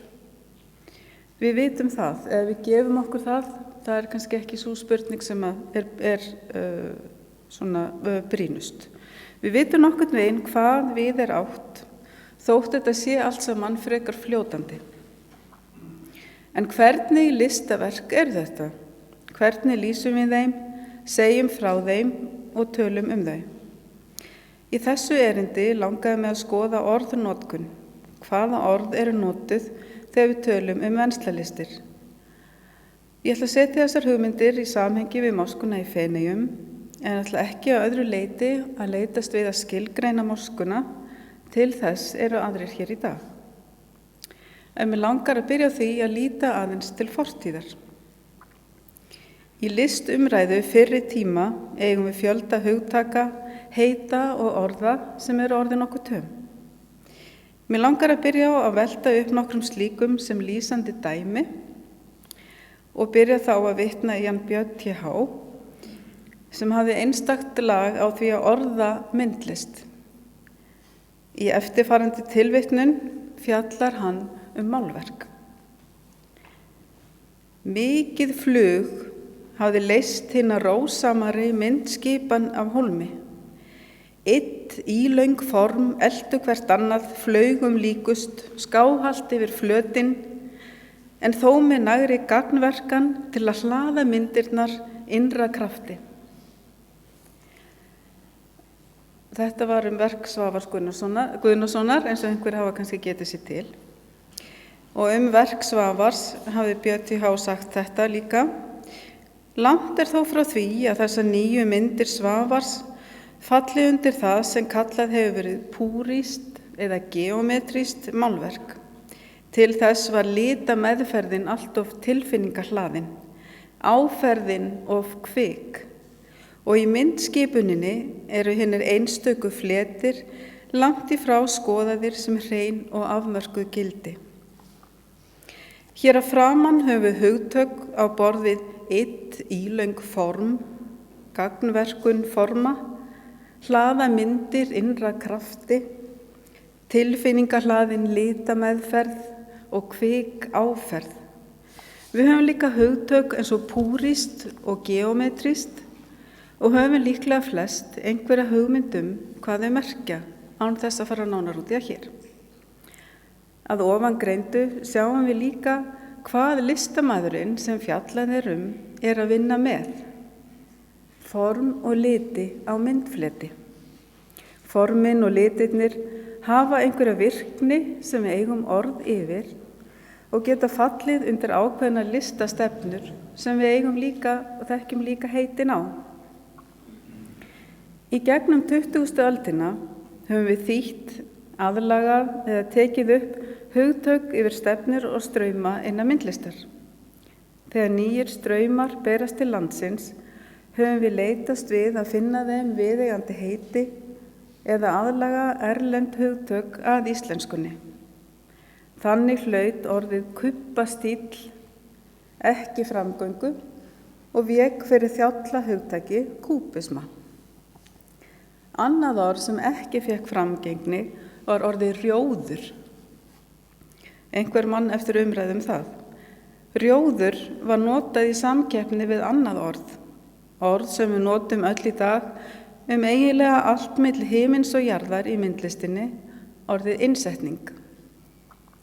Rjóður var þó ekki svo vitlaus hugmynd, því hvað er rjóður annað en samansafn fyrirbæra af sama meiði á afmörkuðu svæði. Innan þess geta verið ólíkar tegundir. Það kemur þó ekki óvart að orðið innsetning hafi orðið yfirstarkara. Í dag erum við orðin vön hugtakinu venslalist.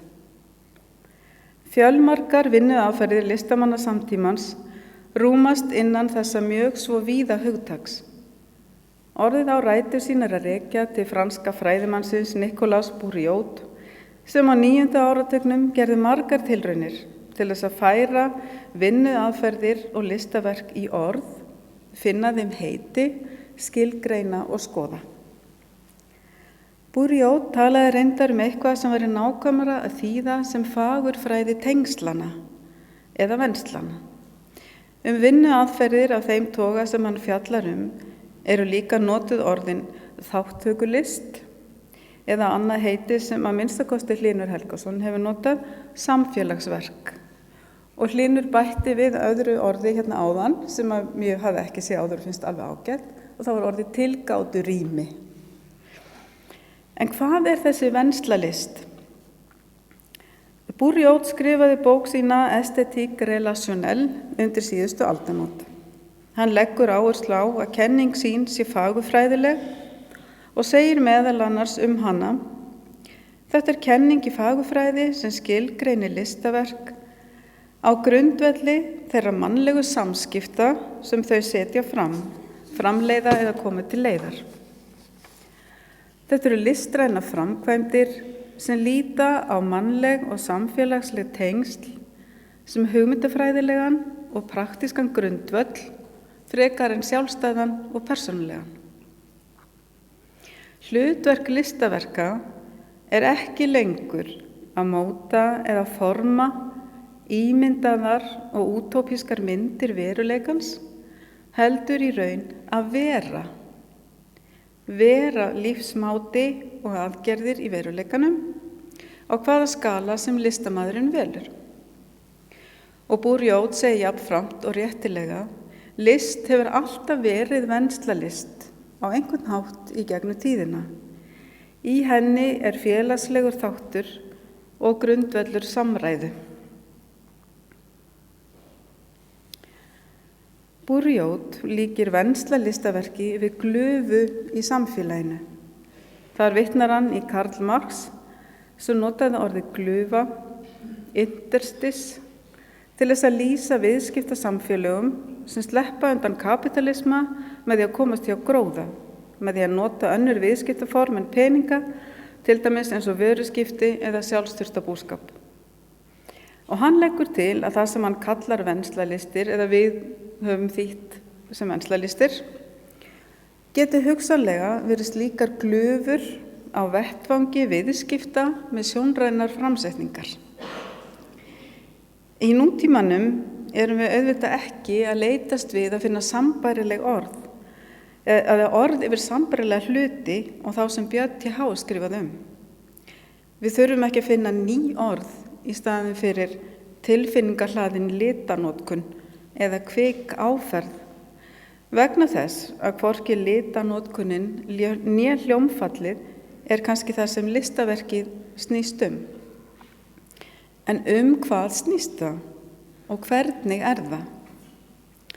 Við getum kannski auðveldlega sagt hvað venslalistamæður gerir.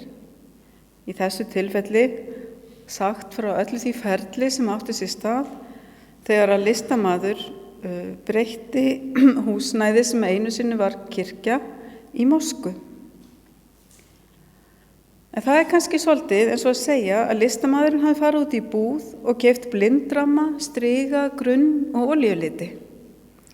Hann hafi síðan grunna strigan, nota pensla til þess að mála mynd með olíulitunum á strigan.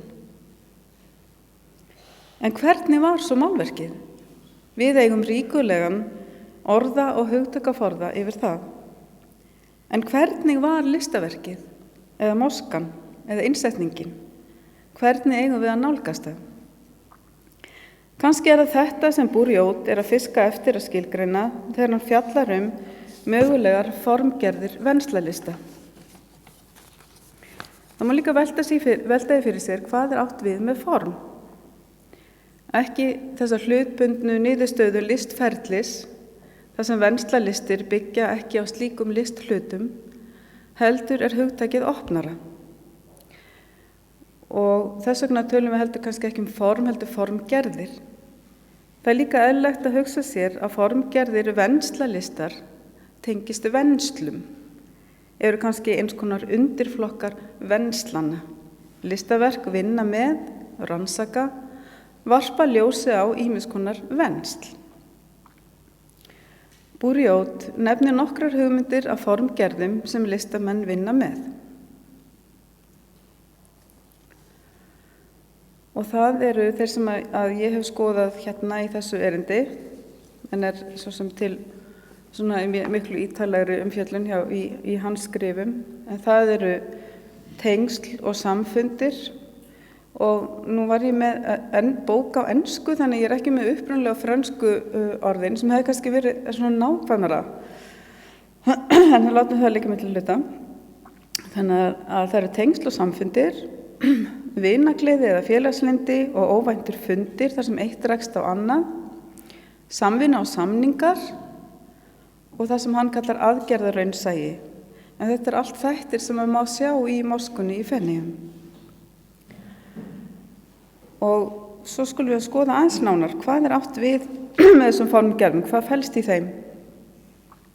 Og þá fyrsta formgerðin sem hann kallar tengsl og samfundir. Og hér er átt við tengslin milli listaverkins og áhorfenda og fund listaverksins við áhorfendur. Upplifun og aðgengi áhorfenda er mótuð af listaverkinu sjálfu, eins og til og með þegar gjörningar er ræða. Og aðgangur að listaverkinu stjórnast ekki endilega á opnunartímum listasafnið til dæmis. Og það er listaverki sjálft sem að stofnar til samfunda. Eitt form slíkra samfunda er til dæmis opnun. Í raun getur opnun sem slík verið formgerð út af fyrir sig. listamenn hafa líka unnið með þessa formgerð áratugum saman.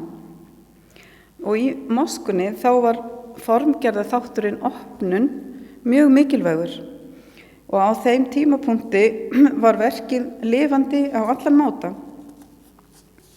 Og nú ætla ég að fá að vitna í grein sem hann Hlynur skrifaði hérna fyrr á árinu. Opnunin tókst vel, tókst greinilega að ná því markmiði að sýna samstöðu ólíkra menningarhópa verkið. Á opnuninni sagði listamaðurinn að þar með væri hans afskiptum af verkinu lokið, nú væri það á vegum samfélagsins. Þannig að á opnuninni átti sér stað breyting á verkinu og það má ætla að opnunin hafi verið ákveðin hvörf innan verksins. Og þessi mynd hérna ég veit ekki alveg hvort hún tekið á opnunin, hún hefði allavega geta verið það, kemur ekki alveg fram, þannig að sjáum þess að svona 2 hópa. Og síðan það í þessum tengsla og samfundaþætti, það hvernig listaverki ákveður sjálft hvern það á fund við. Og þetta getur birst í mörgum myndum. Póstlist til dæmis dæmið það hvernig listaverki ákveður með nákvæmlega hvern það á fund við. En í þessu tilfelli þá voru það múslimar sem boðnir voru til bæna og tilbeiðslu, þó moskan var auðvitað líka opin almenningi.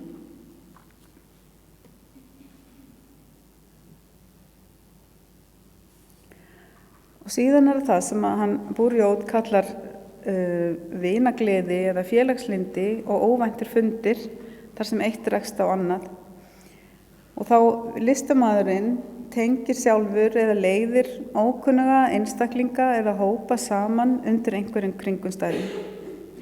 Og það má segja að vinagleði hafi ríkt í moskunni þegar beðna voru bænir, leikinn tónlist og matur borin fram.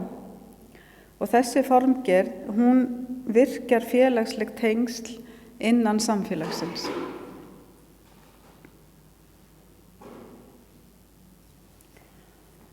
Og síðan það formgerð sem kölluð samvinna og samningar, sem eitthvað sem hefur verið mikilvægur þáttur í þessu verki og undirbúningi verksins. Og það eru tvenns konar form. Það svona samningur og samvinna sem að í sjálfu sér felur í sér félagslega upplifun, eða þá að verkið eitthvað sem að byggir á samningum og samvinnu og kemur félagslegri upplifun til leiðar. Það til dæmis að tala samninga og samvinnu listamanna við gallerista og listamenn, þeir hafa líka unnið með formgerðir samninga manna á milli, listamenn sem hafa unnið með svona samninga manna á milli eins og hjónaband eða spádóma sem væri þá listaverk sem flokkuðust undir venslalistir.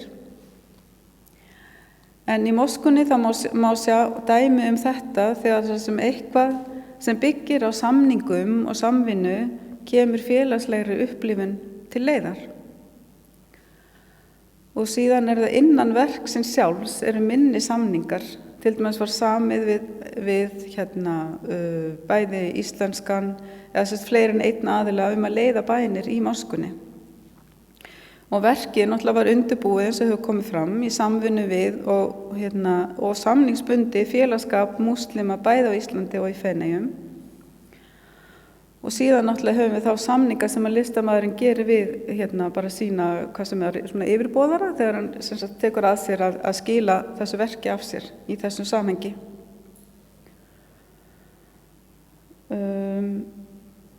Og það má segja að í þessum hluta verksins, samningum, hafi ef að opnunin var ákveðin hvörf í verkinu, að þá í þessu samningsþætti ríkir ákveðin togstreita.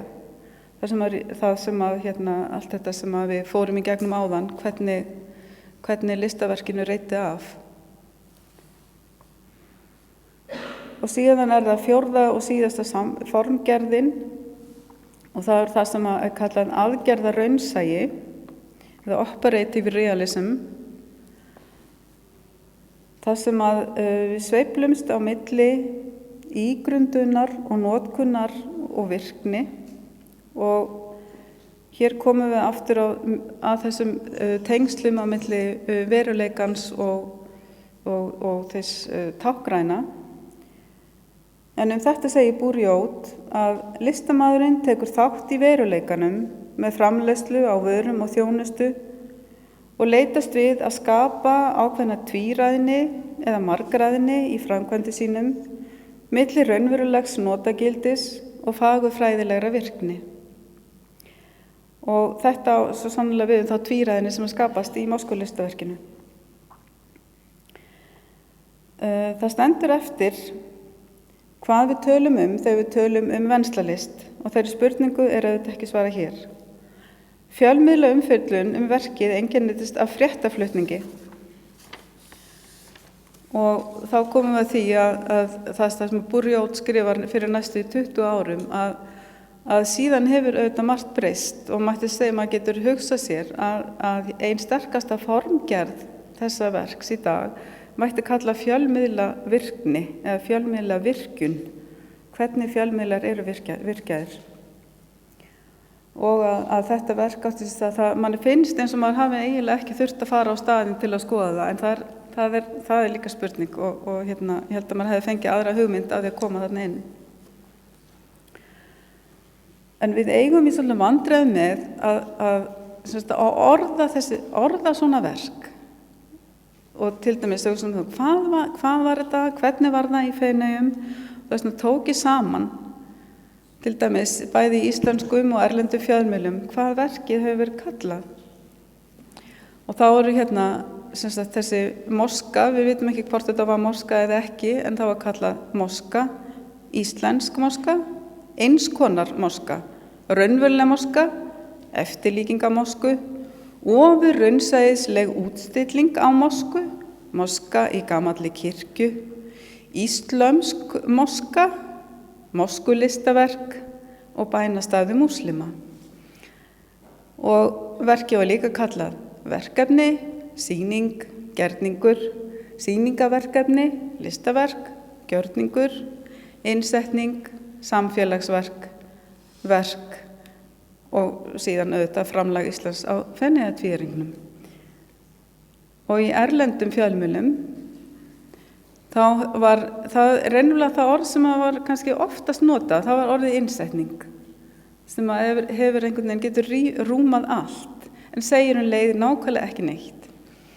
Og hérna sem sagt mosque, installation, temporary mosque, a work of art functioning as a place of worship, kind of ready-made sculpture, art installation, project, installation in the form of a historic church, intervention, art project.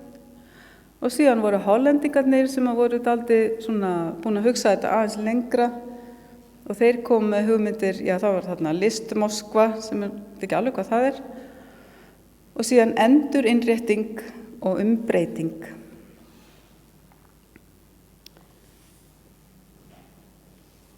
Við sjáum til dæmis í þessari umfjöllun að hérna heima, það var svolítið í fjölmiðlu umfjöllun, þá var fókusir á Moskvu hugtakið, kannski vegna þess að fjölmiðlar þeir eru gjarnan að éta allt bara upp eftir öðrum. Í enskum og amerískum fjölmiðlum var sem sagt orðið innsetning mikið notað og hollendingarnir komu með aðeins svona ígrundaðri hugmyndir. Hér við tekið saman bara nokkrar hugmyndir sem tengjast þessum mögulegu formgerðum sem innlegg í það hvernig tölum við venslalistir og hvernig tölum við þetta verk en ekki hvað. Og takk fyrir mig. Fyrir þetta Ragna. Já, við lendum í því að þetta svona tvítengt málþing við að við erum með góðan gest frá útlöndum. Þannig að nú svissum við yfir í ensku og áður en að ég kannski fáum Stefán og hingað upp þá ætlum við eiginlega bara að hafa það þannig að við skulum aðeins ræða hans innlegg á eftir þannig að ég mun opna fyrir spurningar til hans og kannski beina 1 eða 2 spurningum til hans og við ræða hans innlegg á meðan hann stendur hér í pontu og eftir. En Stefano Raboli Pansera is born in Italy in 1980. He works as an architect and a curator. He used to work for the distinguished architects of Herzog de Mauron in Basel and also taught at Architectural Association School of Architecture. Stefano is the founder and head of Beyond Entropy Limited Foundation that develops projects that cross the boundaries between art, architecture and geopolitics. He was the curator of the first national pavilion of Angola at the Architectural Biennale in Venice in 2012 and at the Visual Arts Biennale in 2013 for Angola, when the pavilion got the Golden Lion. At last year's Architectural Biennale, he curated the National Pavilion of Albania. Stefano, thank you very much for being with us here today. The floor is yours.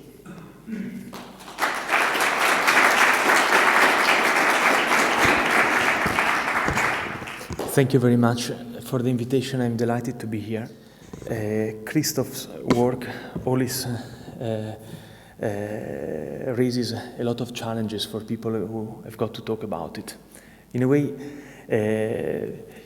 it is such a new and contemporary language that there is some sort of a lack of vocabulary and lack of critical discourse and terminology in order to understand it and to make sense of it.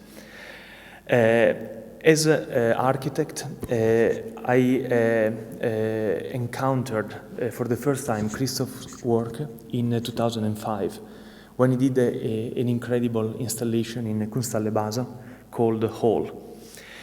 And today I would like to basically highlight three main elements. First of all is how Christoph's work informs a new understanding of the notion of space, spatiality, how he raises, second point, a new or highlights a new political tasks for contemporary art. And finally, the third element, which is something that was already touched before by the other speakers, this threshold between reality and fiction, and where actually art stands. And I will not enter directly into the consideration of the mosque, or what the mosque was, but I would like to highlight first the trajectory of his work, and to eventually highlight at the end the mosque within this wider conceptual framework. So I will start with describing this first installation that I saw Hall with this short video. Which is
I will talk in the meantime. I let it go on. This was like a shocking installation because imagine to enter into a beautiful 19th century building and suddenly passing from one room to another, rooms that are totally different. So people enter into like a tiny lift that was all built for the installation.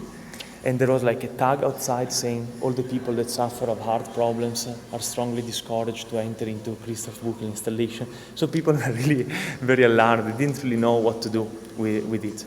And once they got upstairs. They opened the door of the lift and they were in like a 1970s office station of Manhattan. And then there was like another door and there was like a psychoanalytical studio with a rug over the sofa. It was, and then at the base of one of these rooms there was a hole in the room, and all the people had to fold themselves and walk slowly into this space. Then there was again a tiny hole into the floor, and people had to take a ladder, and they came out of the shower tray. And then they moved into this sequence of spaces up to this large scale, which was like an exploded bus that everyone thought it was the result of some sort of terrorist attack. And what was incredible about this installation was, in my opinion, and this is how I interpret the work, some sort of new conception of space. Generally, we tend to assume that space is something Cartesian, like a grid, an infinite grid, where things happen. But this type of installation raised a different type of conception, where there is the constant emergence of parallel potential universe that are not just politely and order distributed in this Cartesian grid, but they are the emergence of specific action. In a way, this is like the opposite of what we generally assume space for. And for this, I would like to quote a beautiful text that is referring to Deleuze and Bergson. Space, like time, is emergence and eruption, oriented not to the order, the control, the static, but to the event, to movement or action. We do not think of space, but generally in the normal understanding of this Cartesian space, but can at best allow ourselves to utter places in a gesture to localization. Space seems to resist this kind of pluralization. It is true, because we always tend to reduce space to something static, quantifiable, and fixed. But space is the opposite. It's this constant emergence of possible and different conditions through action. It is relevant that Bergson calls for a space or spaces sensitive to the motion and actions that unfold in them, rather than seeing motion in its scientific terms as distance or space over time. Bergson indicates, though it does not develop, a different understanding where space emerges through specific motion and specific actions, where motion unfolds and actualizes spaces. And this, in a way, already addresses some issues that in order to approach Christoph's work, we need to reconfigure entirely our language. And as well as we cannot see Picasso with the same eyes with which we see Giotto or Leonardo, in the same case, the artwork of Christoph forces us to reinvent a new vocabulary for what contemporary art should be today. This type of work, which we can see with Hall, was really refined and evolved through different types of installation, like Simply Beautiful in London again, and so on. And there was actually a very interesting phase when this type of work had a leap. And this installation was the community center, which is this one. The community center was the installation that Christoph did in London in 2011. And again, there were like sequences of spaces, but the difference from the previous installation was that these were functioning programs. And suddenly, as you can see, people started using the spaces, normal people, users. And when visitors like me enter for the first time in the space, we didn't really understand whether this was a real community center or it was an installation. There was some sort of undecidable condition about it. And this, of course, raised a new point, because as well as the artwork changes, even the role of the users and the audience change. It cannot be associated anymore to a simple audience of art passionate, but they become a new figure and a new type of user of it. I deliberately use the expression use and user because I believe that this idea of a functioning program is essential in Christoph's development of the work, and is something that we can conceptualize thanks to an Italian philosopher called Giorgio Agamben, who talked about the concept of profanation, which is a radical form of reappropriation. Profanation, technically speaking, is bring back to use something that was originally holy. If sacred or religious things were the things that in some way belong to gods. As such, they were removed from the free use and commerce of men, and therefore they were not for usufruct or burdened by servitude. Basically, in original time, people, like through a sacrifice, separated what is holy from what is human. And if to consecrate was a term that indicated the removal of things from the sphere of human law, to profane meant conversely to return them to the free use of man. And this is crucial. But use does not appear here as something natural. Rather, one arrives at it only by means of profanation. In other words, if we have something, through a sacrifice, we move it to the sphere of sacred and holy dimension. And when we profane, we bring it back to the commerce of humans, to the human dimension. But it's not the same thing as before. There is some sort of transformation that happened to it. And this is always the result of an action, a violent act of profanation. In fact, the use to which the sacred is returned is a special one that does not coincide with a utilitarian consumption, but is a new dimension of use which philosophers, say Agamben, but I would say artists, give to humanity. And this, I think, is really the crucial point through which we should look at not just the mosque and the church, but generally Christoph's operation with these new functioning programs. There is, from this point of view, an interesting distinction we need to create between secularization and profanation. Secularization is, according to Agamben, is a form of repression. It leaves intact the forces it deals with by simply moving them from one place to another.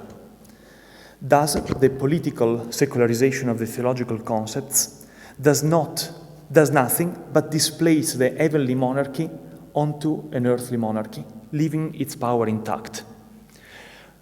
It's a bit abstract, but I will try to make it simple with some images. For secularization, I took this fantastic image of the Moscow underground.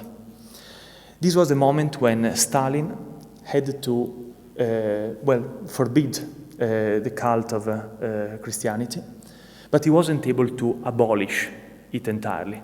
So what he did was to secularize Christian iconography by transforming the forms of Christian cult and idolatry into Stalinist figures. So the metropolitan stations in Moscow becomes like a cathedral, and the usual representation of Christianity, like with the golden background and the Trinity, the God, the Father, and the Holy Son, they become the Stalinist Trinity, with the Father, the Mother, and the little child.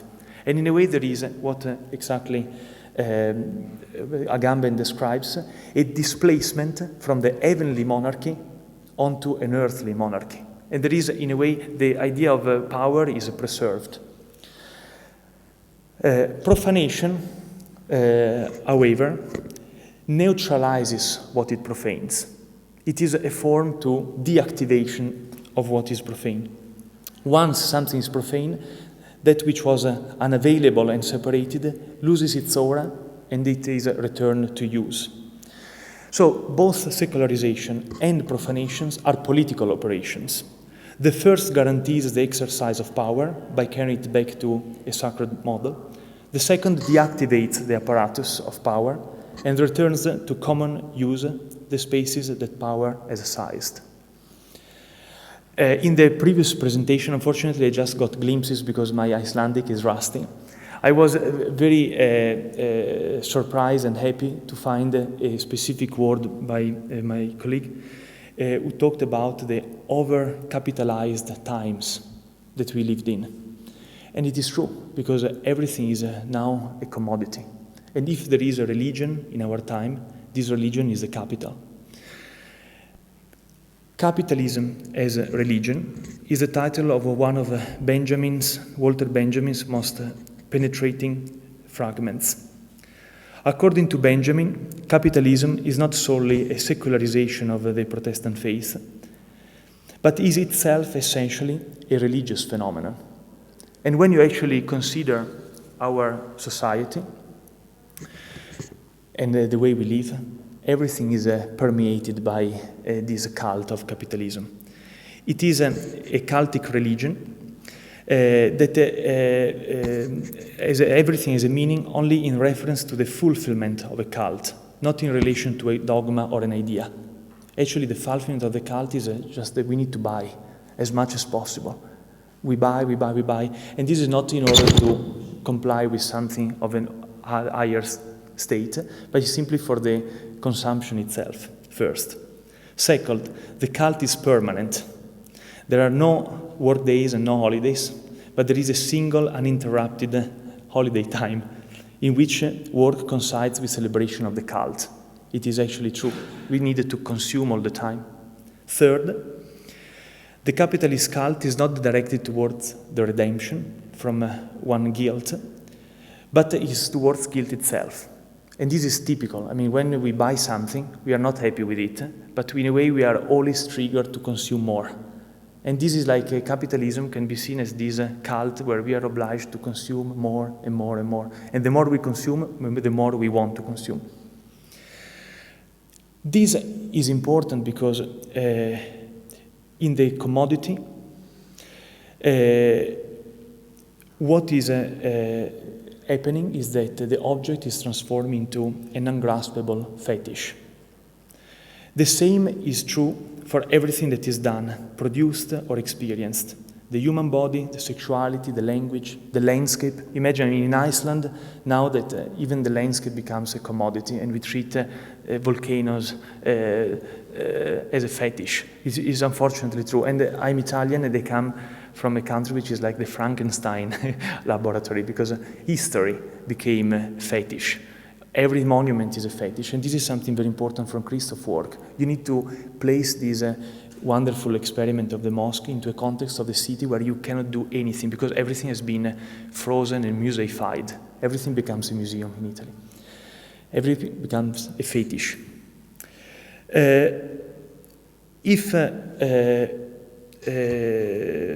a way, related to this is that the paradigm of use is unreconcilable with the paradigm of consumption.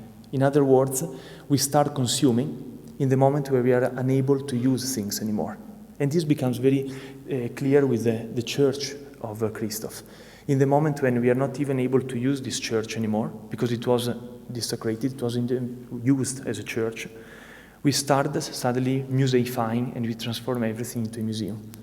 So the real task of the artist is how do we profane this commodity? How do we bring it back to human use and human experience? It has been suggested we use the term spectacle for the extreme phase of capitalism in which we are now living, in which everything is exhibited in its separation from itself as a fetish. Then spectacle and consumption are the two sides of a single impossibility of using. We cannot use, therefore we consume. And if to profane means to return to common use, that which has been removed to the sphere of the sacred, the capitalist religion, in its extreme phase, aims at creating something which is absolutely unprofanable, and is true. And this is precisely visible, this impossibility of using, is in the museum, which is in a way the destiny against which we are, or towards which we are going. You know, in this case, even the operation of UNESCO and the sites of protection are part of this strategy of removing everything from human experience and human use. The museification of the world is today an accomplished fact. One by one, spiritual potentialities that define the people's lives, art, religion, philosophy, the idea of nature, even politics, have withdrawn into the museum. Museum here is not a given physical space or a place, but the separate dimension to which what was once, but is no longer felt as true and decisive, has moved. In this sense, the museum can coincide with an entire city, Venice. The entire city of Venice became a museum. A region, imagine like the natural resource parks or Iceland, and even a group of individuals. For example, the people that Christoph had to deal with in Tasmania, where the museum was transformed into some sort of laboratory where they were actually able to test if they were really Aborigines or not. But more generally, everything today can become a museum because this term simply designates the exhibition of an impossibility of using, of dwelling, or experiencing. From this point of view, what is interesting about the mosque is a dispositif that Christoph invents, a dispositif to bring back a space to a human experience and to human use. And again, in my case, I don't want to enter into like a decision if it is right or wrong. I think that for me, at this level of conversation, it's very important to maintain a strategic analysis of what he did, to really look at the dispositif, the apparatus that he engaged with. And the apparatus is about deactivating an existing space and opening up to new possible uses. New possible uses. And again, Agamben helps us to decipher and to understand what is happening here. How to define a new possible use? It is a matter of archaeologically arriving to a new use as a field of polar tensions between nature and culture, between private and public, singular and common. That is, to learn a new use for dwelling. And again, I think that the operation of Christoph is not so much very often to take a position. I mean, one of the most stupid questions they asked him in Venice was, what was his cult? They thought he was a Muslim, and therefore he wanted to do the mosque. And there is nothing of that. The idea is actually how do we, through like a deep study of Venice, of the current contemporary geopolitical situation, how can we invent a way to deactivate this process of gentrification of the commodity? And I have to say that I had the honor to work with Christoph on a few other projects. And what I was always compelled about was his ability to do an incredibly meticulous analysis of the specific condition, what Agamben defined precisely as an archaeological method, so that the program he suggests is not simply arbitrary or spectacular or show-off, but it is really the result of an attempt to bring to presence all the complexity of a given situation. And I can tell you as Italian that really Christoph touched what is really very annoying and very painful at the moment, because to talk about Islam, to talk about cult of religion in Venice, to talk about immigration, is really like the taboo almost. And he really went there to really touch these aspects. I conclude because in a way profanation is the political task of contemporary art today. And this is like the second point I wanted to touch. So the new concept of space, which is this emergence of the virtualities, the idea of profanation as a political task of contemporary art, and finally I will talk about the non-recognition of art as such. And this is something that I cannot really argument about, but I will just quote 2 lines from one of the greatest poets of the 20th century, which is Wallace Stevens. Once is like a primitive, like an orb, and the poet says, we do not prove the existence of the poem. The poem is something seen and known in lesser poems. It is the huge high harmony that sounds a little and a little, suddenly, by means of a separate sense. It is and it is not, and therefore is. In the instant of speech, the breath of an accelerando moves, captivates the being, widens, and was there. And I think that this is the extraordinary position of this mosque, that just lives in the event. Is an ultimate act of resistance against any gentrification. What do you do with it? Do you sell it? Do you buy it?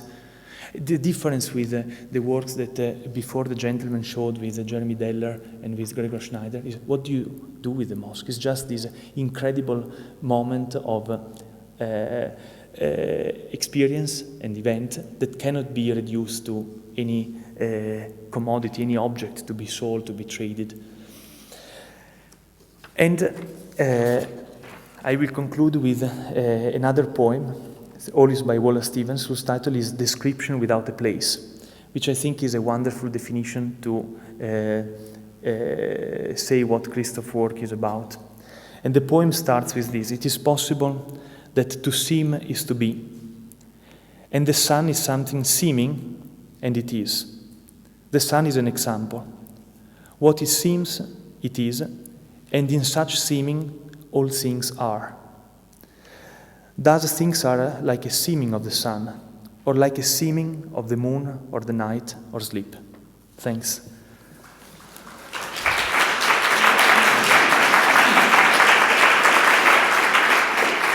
Thank you so much.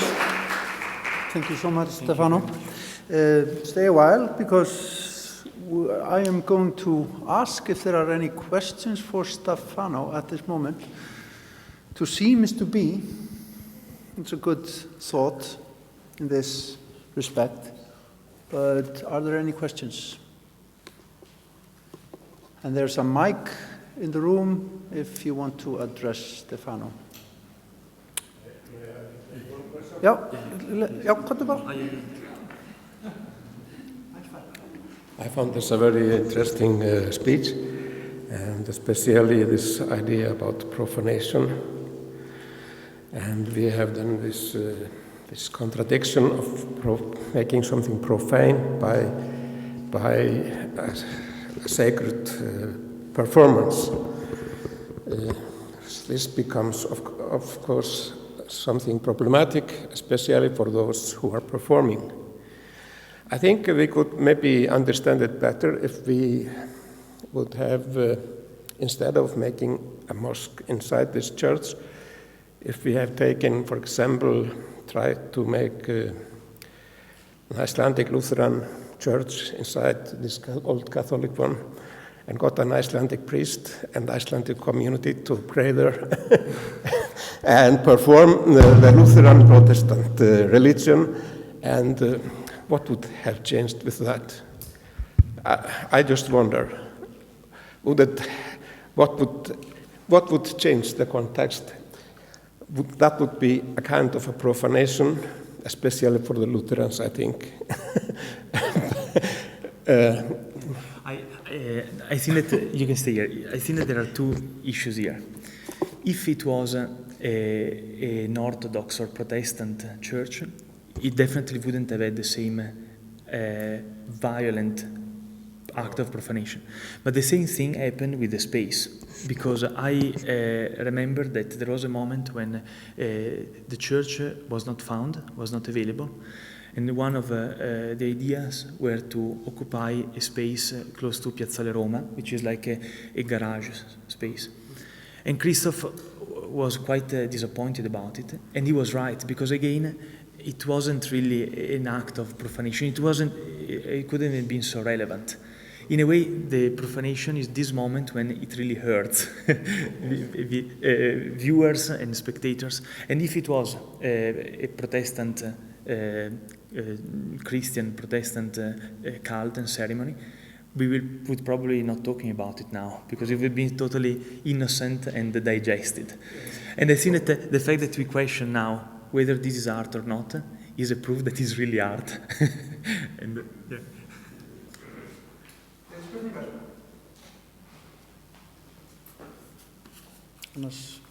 Markus? Thank you, everybody, for interesting lectures. And thank you, Stefano, for opening up the work that is under discussion to other works by the artist, because I think that's very useful, because the dialogue or the discourse in this particular work went the force went all into the aftermath, but not so much into the intention, the artistic gesture. And I'd like to maybe, since we have the opportunity, and you know the artist so well, to continue asking about that, the intention or the now I'm curious, you talk about space and all these abstract notions, but I'm concerned about the users and the connection or maybe no connection. Is there an ethical stance from the artist towards his users? Or do you think it's a very cool and distanced position that he holds? Because the work, in particular the mosque, it appears, or it falls into the category of being like activism. There is a clear stance for the Muslims, for them to have a site to pray, and the whole discourse, of course, went to that direction. Let's all campaign for the Muslims. But it seems that maybe the artist didn't intend that. Maybe it's less of an activism and more of a cool social gesture or scientific gesture even. Yeah. There are, I think, two issues here that are overlapping. One is about the new role of the user and the audience, that is not a consumer anymore, but becomes an active part of the artwork. But is it an artwork or is it real? And again, this was like the legal point that was happening in Venice. People said it is a real mosque, and on the other side there was the answer, no, it is an installation that performs at the mosque. But how far is a performance the reality? And I don't think that the point is to take a position in this, but the ability of the artist was to arrive to a point of undecidable condition, where ourselves are unable to take a decision because everything in a way is the right answer.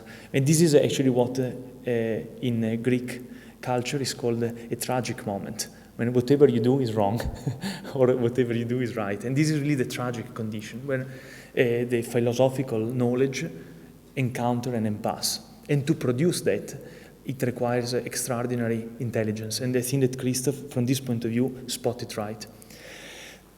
The second question is about the artist.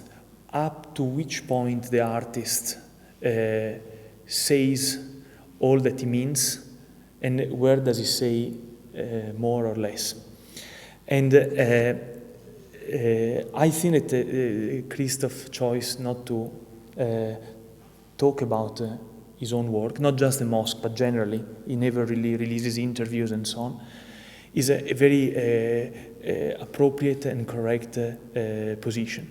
Because in a way, artists always have the privilege to say more than what they actually mean. And the artwork is always more powerful than the explanation. The exegesis, the explanation of it is something that is up to us to do, but not to arrive to a conclusion, but just to reveal the richness of it. And again, sorry, I don't want to sound pedantic, but there was a beautiful quotation, again by Benjamin, that I would like to say because it's very much related to your question. He says, Benjamin, that this sort of use, it is the sort of use that Benjamin must have had in mind when he wrote of Kafka, The New Autonomy, that the law that is no longer applied but only studied is a gate to justice. Just as the religio that is played with but no longer observed opens the gate to use, so the powers of economics, law and politics deactivated in play can become the gateways to a new happiness. And in a way it is not about taking a decision, but to indulge in this ongoing and unending exegesis, explanation of the richness of the work. And the more we investigate it, the more we bring to presence all this complexity. And Christoph does not want to solve it. He just wants to show it and to bring it to presence. And this happened in several other works he did. Yeah.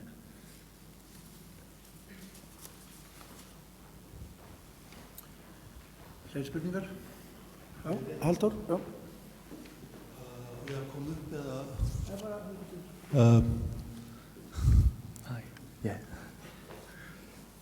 Thank you for your intervention. I wanted to, what seems, well, I'm an art historian, and what seems to me you have clarified up to a certain point is how close Mr. Büchel seems to be to, or how much he has progressed in terms of what was originally called la situacionista internacional, by referring to, especially what I find very intriguing, is the way in which he picks up he takes up a space which has been used in a certain way in order to recreate it in a different way, in a very ludic way, for our new species, Homo ludens instead of Homo sapiens. And this, for me, is quite revealing, and it takes me back to what would have been the essence of my presentation if I had been among the panelists, and that is something that brings me back to Rome, to the Baroque, to the Coronado Chapel, where Saint Teresa is attacked by the angel, and when you look, which is usually never see, which you don't see in books, because there is always the focus is on Saint Teresa and the laughing angel or the happy angel. But when you look back, you see the Coronado family as in a theater, applauding or looking at it in a way that you would see someone in an Italian theater calling out in shouting, bravi, bravi. Okay. I think that this is a fantastic question because it touches the strategic role of play. And again, Agamben talks a lot about it because play was originally the instrument to profane what was holy.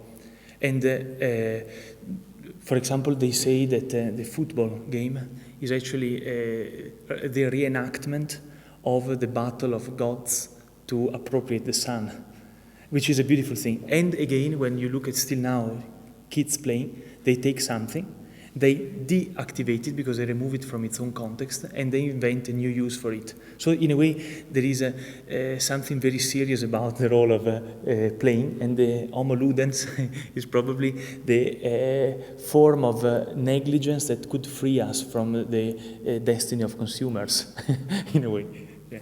And this is even like the playfulness, serious playfulness that is typical of Christoph's way of working, I think.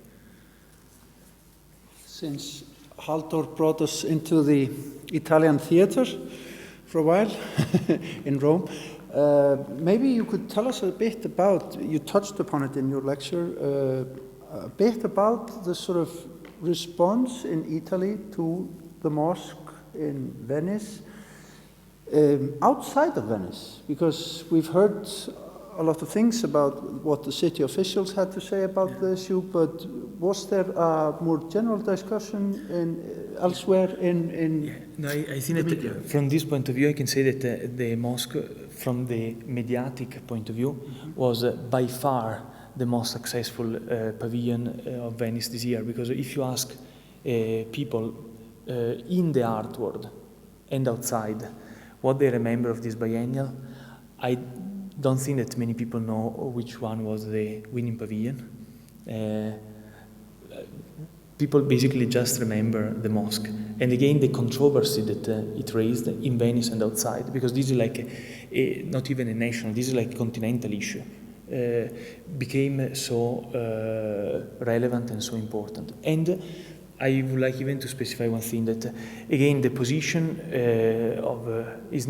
doesn't exist really a position of Italy or political power. It is always, or the church, it is always a multiplicity. So at the opening day there was a priest that was talking and was really welcoming this mosque as the beginning of a transformation of Venice into a new Jerusalem. Do you remember?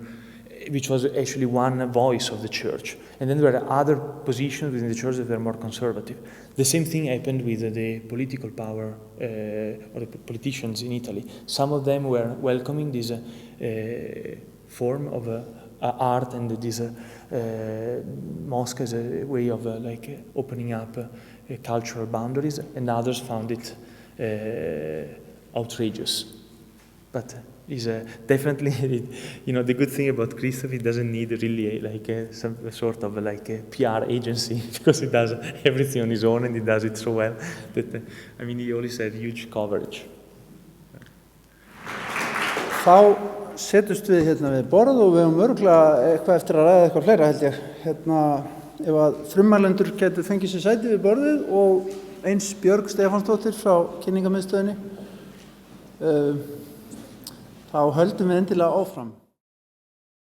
Kannski fyrst að Björg sest hérna hjá okkur, þá nú mjög forvitanlegt að vita aðeins viðbrögð hennar við því sem við höfum verið að segja, og kannski eitt sem mér datt nú í hug, og meðan Stefán var að segja okkur frá fjölmiðla umræðunni og því sem var í gangi þetta í kringum þetta og eins pólitíska sviðinu, að það var nú mjög mikilvægt að hafa það í huga að þetta verk kemur inn í miðjan undirbúning fyrir borgarstjórnarkosningar í Feneyjum.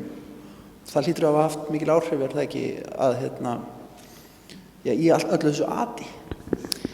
Jú, það gerði það, og það er náttúrulega það sem að stoppar í rauninni af og það sem og við náum ekki gegn að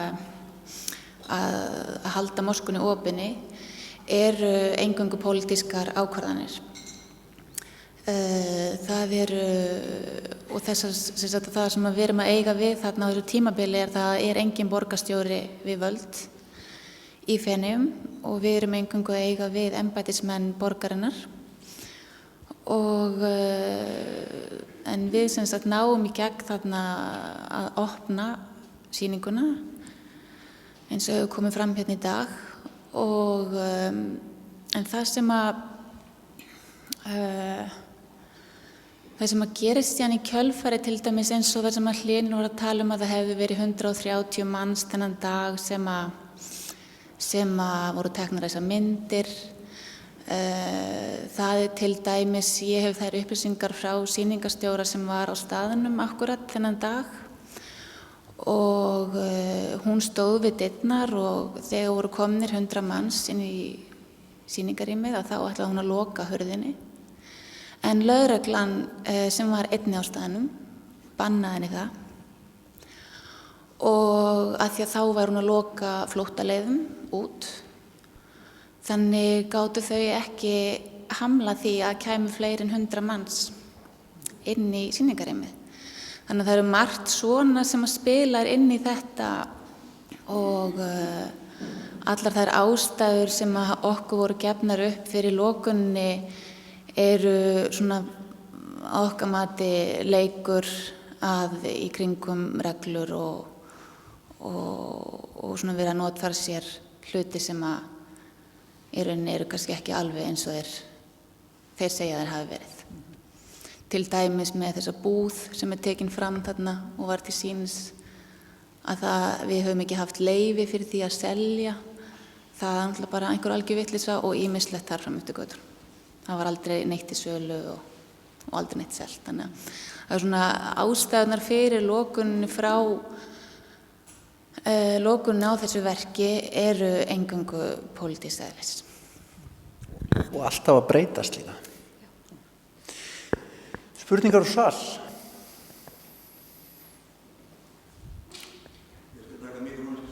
Já.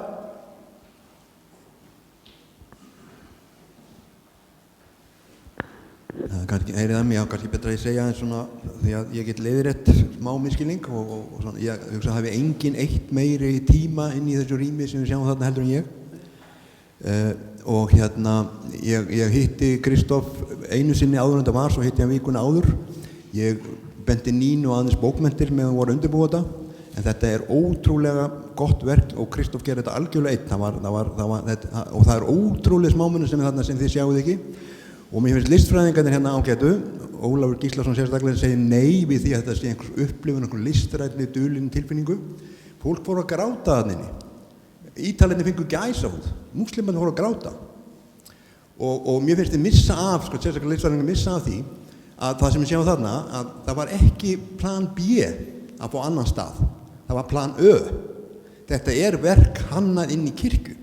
Þarna kallast á kristin symbol. Þeir eru með altarinn þarna gamla, það er annað altarinn í þjónustumiðstöðinni. Hann setur inn miðhrapið múslimana, hann setur nöfnin á Allah þarna upp í kristna umgjörð og hann velur ekkert hvaða nöfn sem þetta er allt úthugsað. Og svo er, effektið sem við missum á hérna, er að svo gerða hann grindverk eða svona lítinn borða þar sem kristni heimur stóð á, því að margir af þessum fanatísku múslimum sem voru hættir að koma þarna, þeir vildi ekki koma inn í húsið að þeir voru styttur utan á því og að þeir voru kristin tákn yst í rýminu. En hann benti á að línan, þetta ætti að vera dialóg, þá þýtti náttúrulega, þá var lína á milli fenir voru öðrum með við það og þar var sófasett og svona fín heit og innan var bænarými. Og mér finnst svona þessi svo Oddur sem talar um þetta raunverulega eftirlíkingu eða realisma eða þeir taka tilgáttur rými, þeir missa af því ef það væri þannig þá geta það verið hvar sem er. En þetta var í kirkju. Það er listaverkið. Mér finnst að hún kom bara næst í þegar hún var að tala um hollenska hugtækið metamorphosis eða umbreyting. Það er kannski það sem lýsir þessu verki best. Og svo langar maður að leiðrétta allir þessi múslima í Fenu, þetta var ekkert íslensku söfnuður þarna, það var ég og Óli Halldórs. Það var ekkert annað. Og það var engin svona sameiginleg stefna íslenska múslimafélags, það var bara það sem mér datt í hug. Kristóf afhenti mér skrifstofu ímamsins og þar sat ég og tók til gestum og ég get alveg votta það að þá streymdu þarna listamenn frá hinum skálunum og hélt ekki vatni með hrifningu. Þannig auðvitað er þetta listaverk. En múslimarnir fenísku lentu í því að vera þvingaðir, þeir voru í pólitík, einhverjir var í framboði. Formaðurinn vann á arkitektaskrifstofu, mafían hefur bara samband, þín stofa fara aldrei meira samninga við hættu þess ekki. Það var svona aðferðirnar. Þannig að það var ekki beint svona neinn sérstök hugmyndafræðilegur ágreiningur milli okkar og múslimana í Fenu. Og svo líkingar hans Óla með hestana, þarna er moska sett inn í kirkju, það er listaverkið. Hestarnir voru þó í rómversku hesthúsi. Hefðu þið verið á kaffihúsi eða inn á geðveikarhæli, þá hefðu það verið öðruvísi. Þá hefðu það líkt þessu.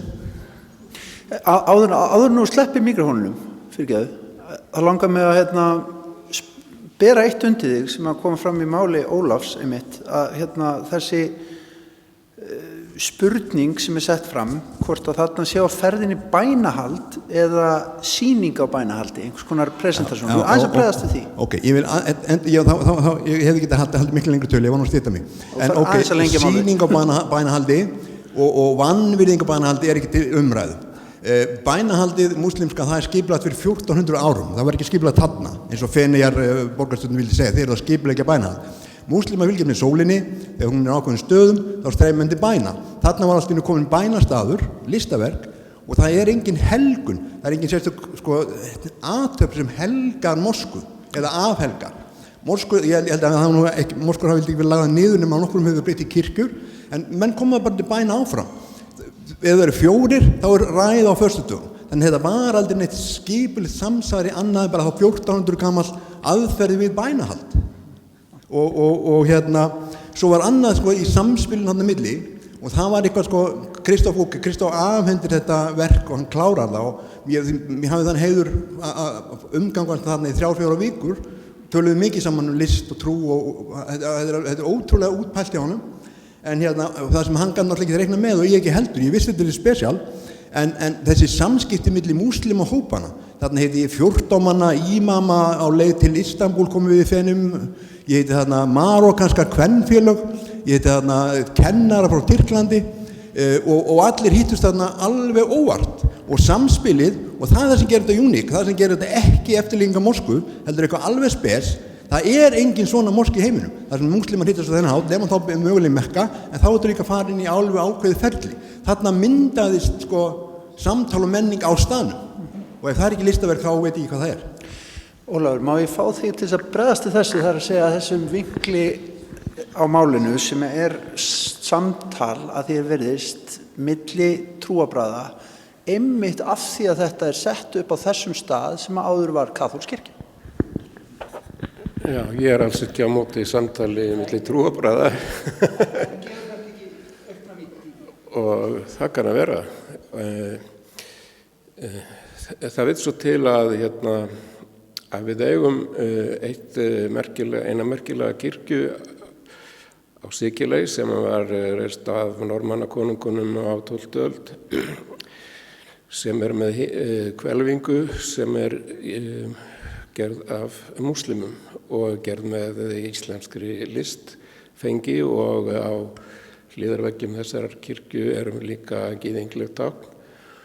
Og þessi kirkja einstök vegna þess að hún sameinar í raun og veru gyðistrúarbrögðin 3 og það voru sem sagt Normannakonungarnir sem komu til Sikileyjar á 1100 sem að gerðu þessa kirkju og hún sýnir okkur hvernig þetta og hefur verið í gangi í öldum saman en mér finnst það í sjálfu sér bara athyglisvert og ánægjulegt ef að ólíkir skoðanahópar hafa fundið vettvang þarna til þess að tala saman. Það hins vegar kannski svolítið önnur umræða heldur en það hvort að listaverk að ræða sem sé í átökum við veruleikan og sýnu okkur það átakasvið sem á milli sýndar og veruleika.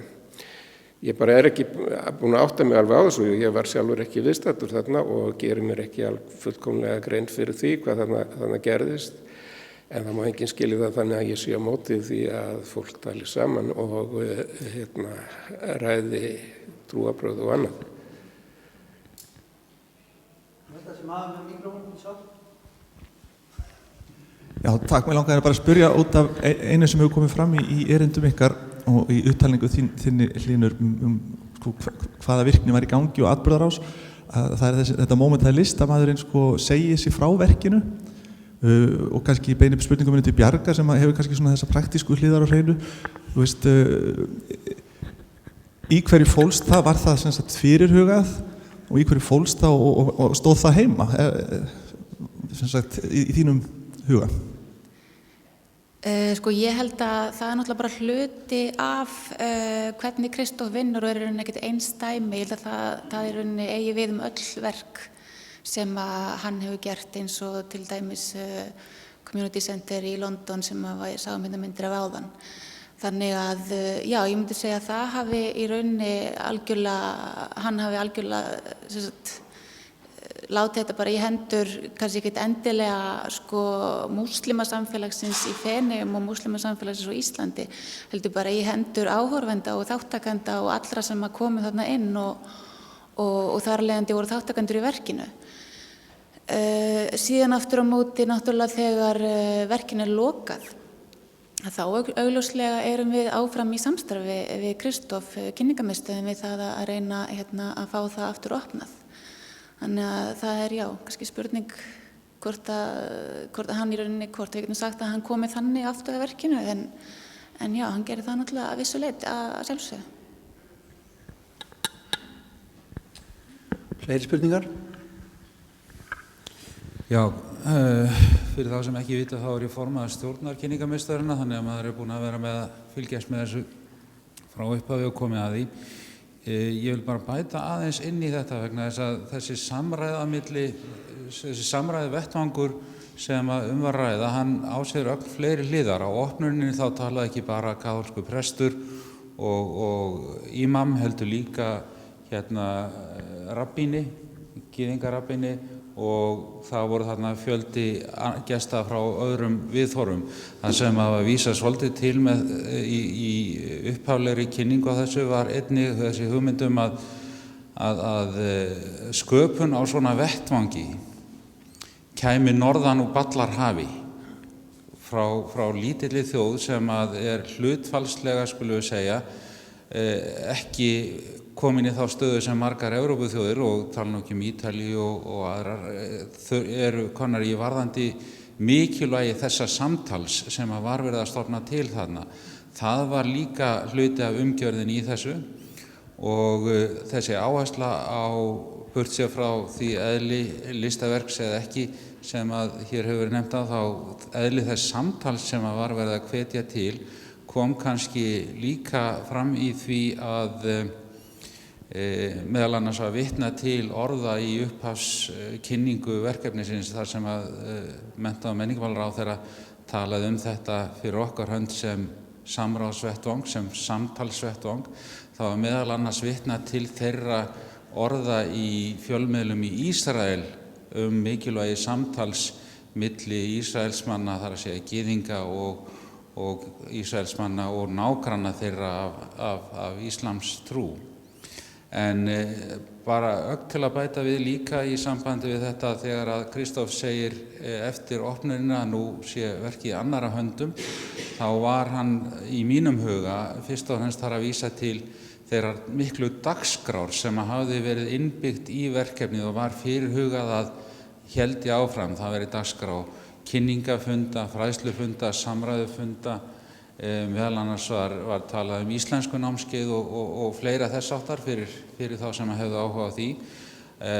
Í mínum huga þá var hann að vísa til þessa hluta verkefnisins. Eftir sem áður þá var verkefnið framkvæmt þess gagnvart öllum opinberum aðilum í höndum kynningarmiðstöðvarinnar, og það var starfsmaður kynningarmiðstöðvarinnar þarna sem að tók á móti lögreglumönnum þegar komið til lokunar og svo framvegis, og það var hlutverk kynningarmiðstöðvarinnar síðan að leita eftir að hún yrði opnuð, og það má kannski segja að verkefninu sé ekki fyllilega lokið vegna þessara viðburða. Þá bættist við ýmis kostnaður og töpuðust tekjur af mögulegum stuðningsaðila sem að var verið í viðræðum við. Allt þetta er enn gangandi. Það má segja að verkefnið þó að sé búið að taka það niður og lokaði, þá verður því ekki endanlega lokað af hálfu kynningarmiðstöðvar fyrir en að síðasti punktur í bókhaldinu er komin á réttan stað. Takk fyrir. Þetta kannski, já.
Ef ég má aðeins bæta við þetta, þá var þetta sko í bæði samstarfi við sko múslimasamfélagið, þessi skipulagsdagskrá sem var í gangi, eða sem átt að fara í gang.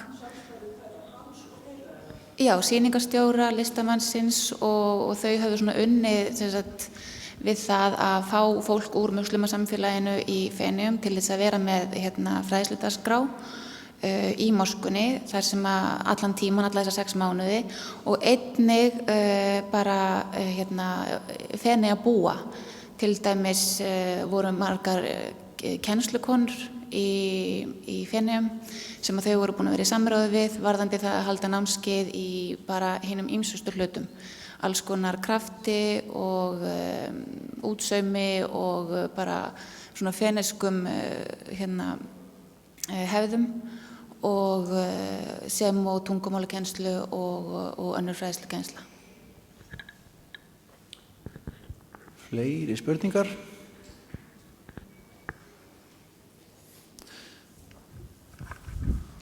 Frú Ríkisvel. Bara spurning varðandi þessa lokun á skálanum. Hefðu íslenskir aðilar geta stutt betur við og haft áhrif, þá ég að tala kannski menntamálaráðuneytið, á hvernig feneysk stjórnvöld tóku á þessu, eða höfuðlaus her feneyinga í þessu tilfelli. Ég held allavega að eitt atriði í því sé það og þeir eru kannski sammála mér, að eitt atriði í því að þetta fer fyrir dómstóla og það nú ekki hefð held ég að stjórnvöld hafi afskipti af dómsmálum í öðrum ríkjum. Nú þekkir þetta eflaust einhver betur en við hér jafnvel, eða hvað? Ég myndi nú segja að menntamálaráðuneytið hafi stutt mjög vel við bakið á kynningarmiðstöðinni í allir þeirri vinnu sem hún hefur staðið í við að reyna að fá opnunar moskunnar ný. En ég myndi kannski vilja beina þessu kannski frekar til Eiríks, formannsstjórnar kynningarmiðstöðinnar, ef það er eitthvað fleira sem er það að segja. Já, þetta er spurning sem vissulega maður þurfti að spyrja sig strax í byrjun, en svarið var bara eftir tiltölulega stutta umhugsun nei. Við myndum ekki óska eftir þeim afskiptum vegna þess að þau þyrftu formsins að vegna að vera talsvert flókin og eftir erfiðum leiðum. Ef að íslensk ríkisstjórn eða ráðherra ætlaði að skipta sér eða koma fram áliti sína á málefni sem er í gangi í öðru landi, þá þyrfti hann að fara í gegnum utanríkisráðherra í okkar landi, sá utanríkisráðherra hafa samband við utanríkisráðuneytið í viðkomandi landi, utanríkisráðherra í því landi hafa samband við fagráðherra í því landi og í þessu tilviki vegna þess að þetta er ekki einu sinni mál á forræði ríkisins heldur á bæjarstjórnarplani, ef við bara notum íslenskt orð.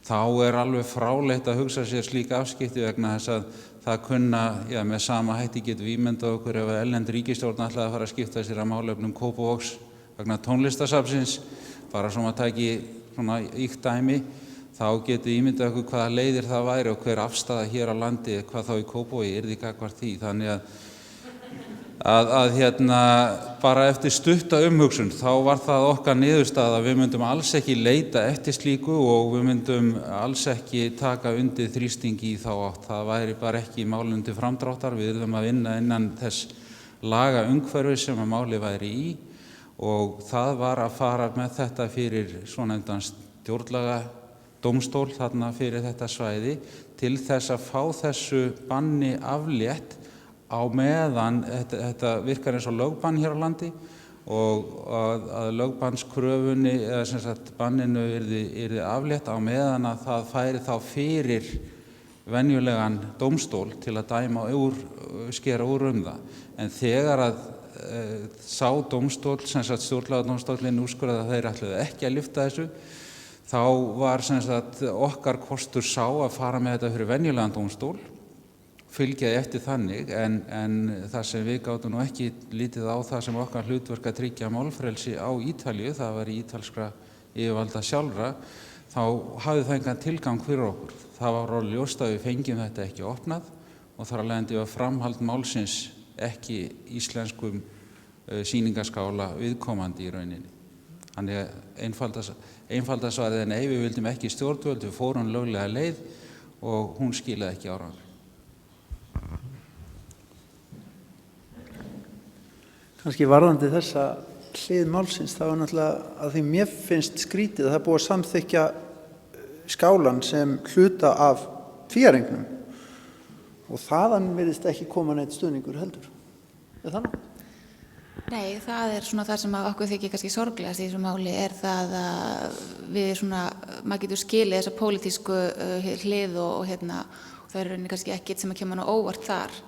En aftur á móti viðbrögð tvíæringsins og þá kannski sérstaklega sýningarstjóra tvíæringsins kom okkur á óvart og við vorum mjög leiði við því og þykir það mjög miður að tvíæringurinn og hvorki sér tvíæringurinn eða sýningarstjórinn hafi nokkuð tjáð sig þetta mál eða sýnt okkur neitt stuðning.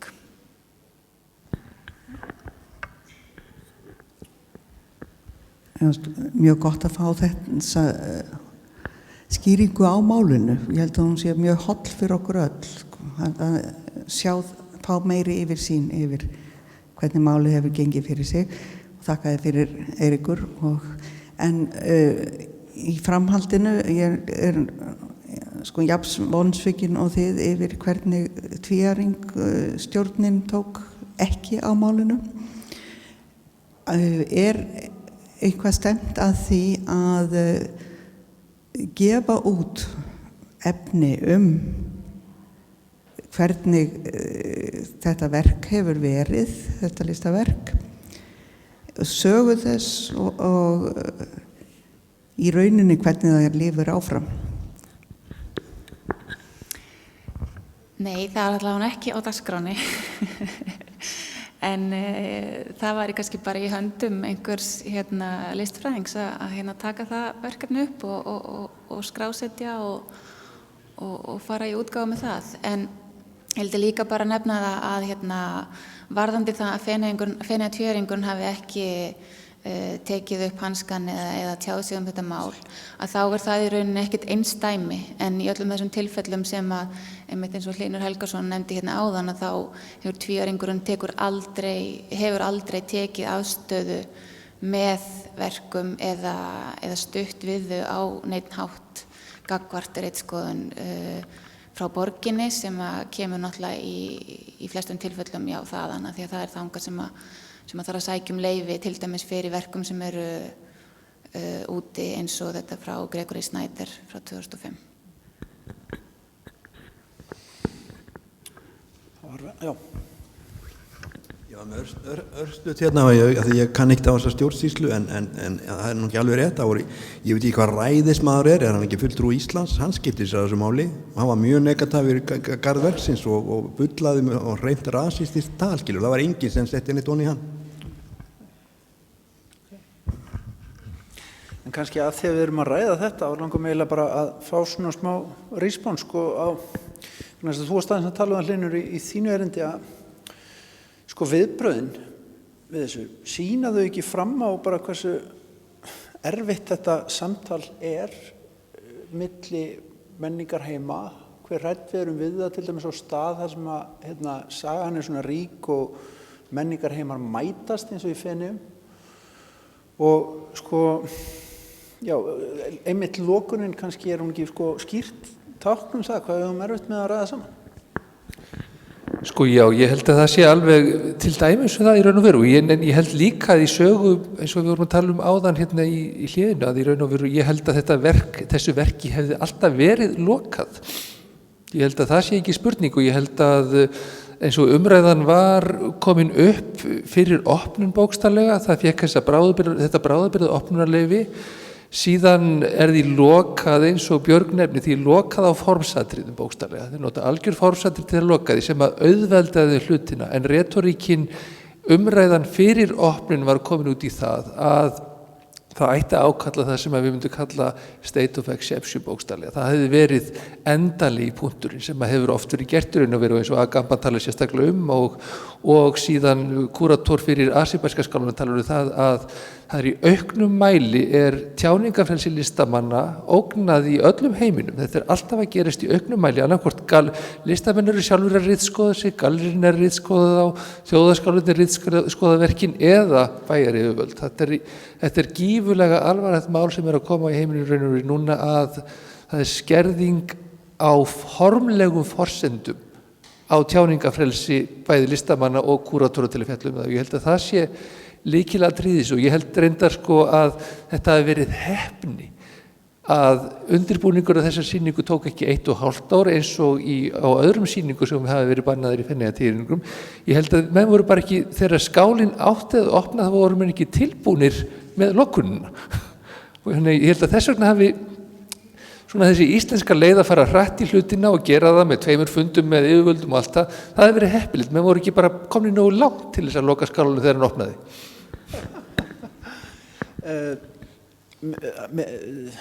I'm sorry, I just want to ask you a little bit about this, what Hlynur was saying. You can't sort of follow up on it, but anyway, we're discussing censorship in general in the arts, whether that is on the rise at the moment, whether this is your perception of things, that this sort of tendency is on the rise, and also whether or not maybe one of the biggest strengths of this artwork was that it was actually closed. Okay, there are 2 levels of conversation. The first one is from the mediatic point of view.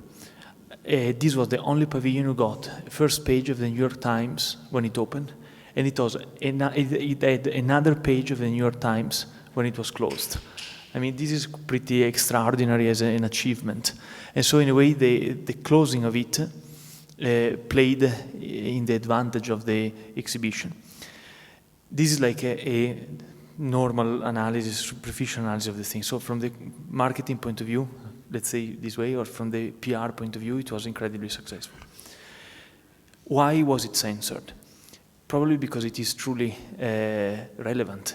That's why it is so uncomfortable to deal with it, that people had to close it. And again, the fact that we question, it's a bit like before with the discussion with the gentleman, the fact that we cannot say whether this is art or not proves that it is art. The fact that we are not able to say whether this is fair or not shows that it is a truly political statement. What I think that I am a bit, so I don't want to sound polemical, but a bit frustrated about is the fact that the discussion is going on very often on the bureaucratic level, on the legal issue and so on. And I think this is in a way is the problem that we should really talk about the artistic operation in itself, and sometimes not get lost into these legal issues that become just a bureaucratic problem, you know. And this is even like reappropriating a political dimension of discussion beyond the bureaucratic confrontation with the authorities. Otherwise we are stuck in this mud and we can't go out of it. And I think that the artwork had the power to enter into the crack of the system and to make things impossible possible. You know, when actually you know the regulations, Italian regulations and bureaucracy and stuff like this, what Christoph achieved is unbelievable. He really managed to sneak into a situation and to subvert it from the inside. And this is already like a great achievement. Fleiri punktar frá ykkur sem vilja grípa upp eða jafnvel spurningar úr sal.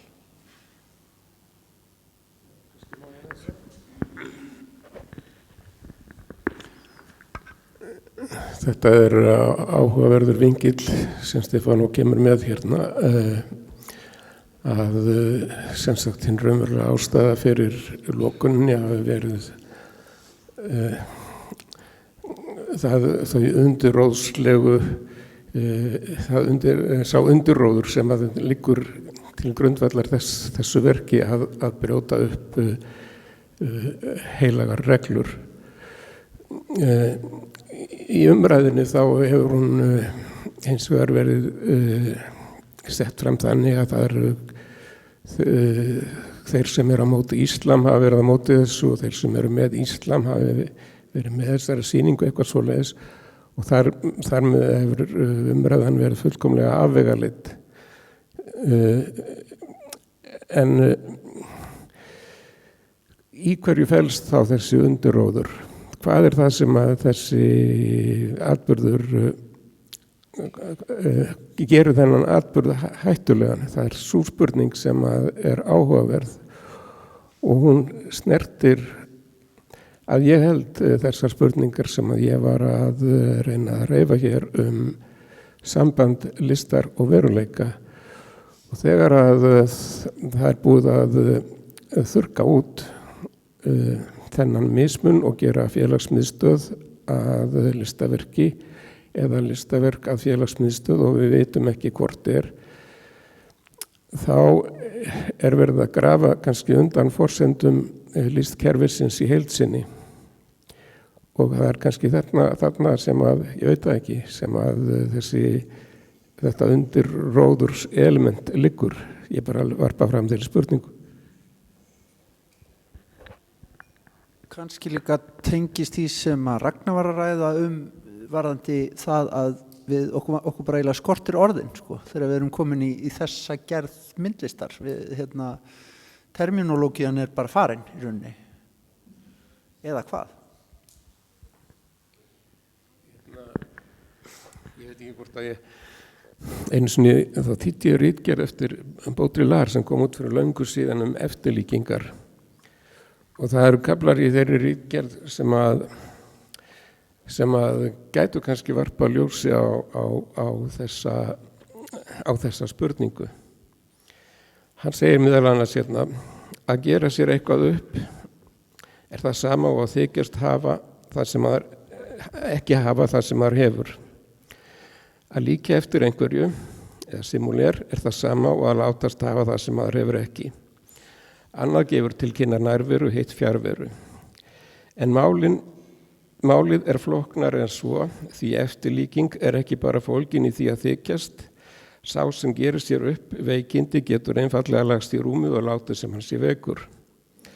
Sá sem líkir eftir í veikindum framkallar einhver af sjúkdómseinkennunum á sjálfum sér.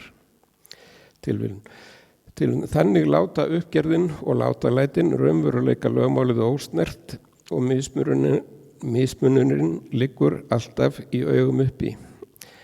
Hann er bara falinn á bak við grímu. Hins vegar grefur eftirlíking undan mismununum á því sem er ósvikið og því sem er falsað, því sem er raunverulegt og því sem er ímyndað.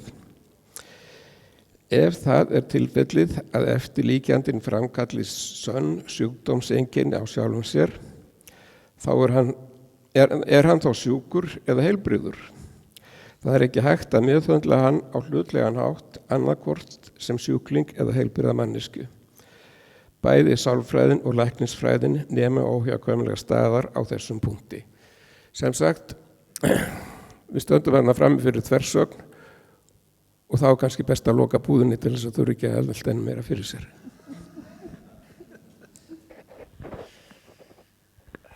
Fleiri punktar á sal. Eiríkur, hann er að hitna. Til þess að bæta aðeins í flækjustíð á þessu þá langar mig að deila með ykkur lítilli skemmtisögu sem að tengist þessu.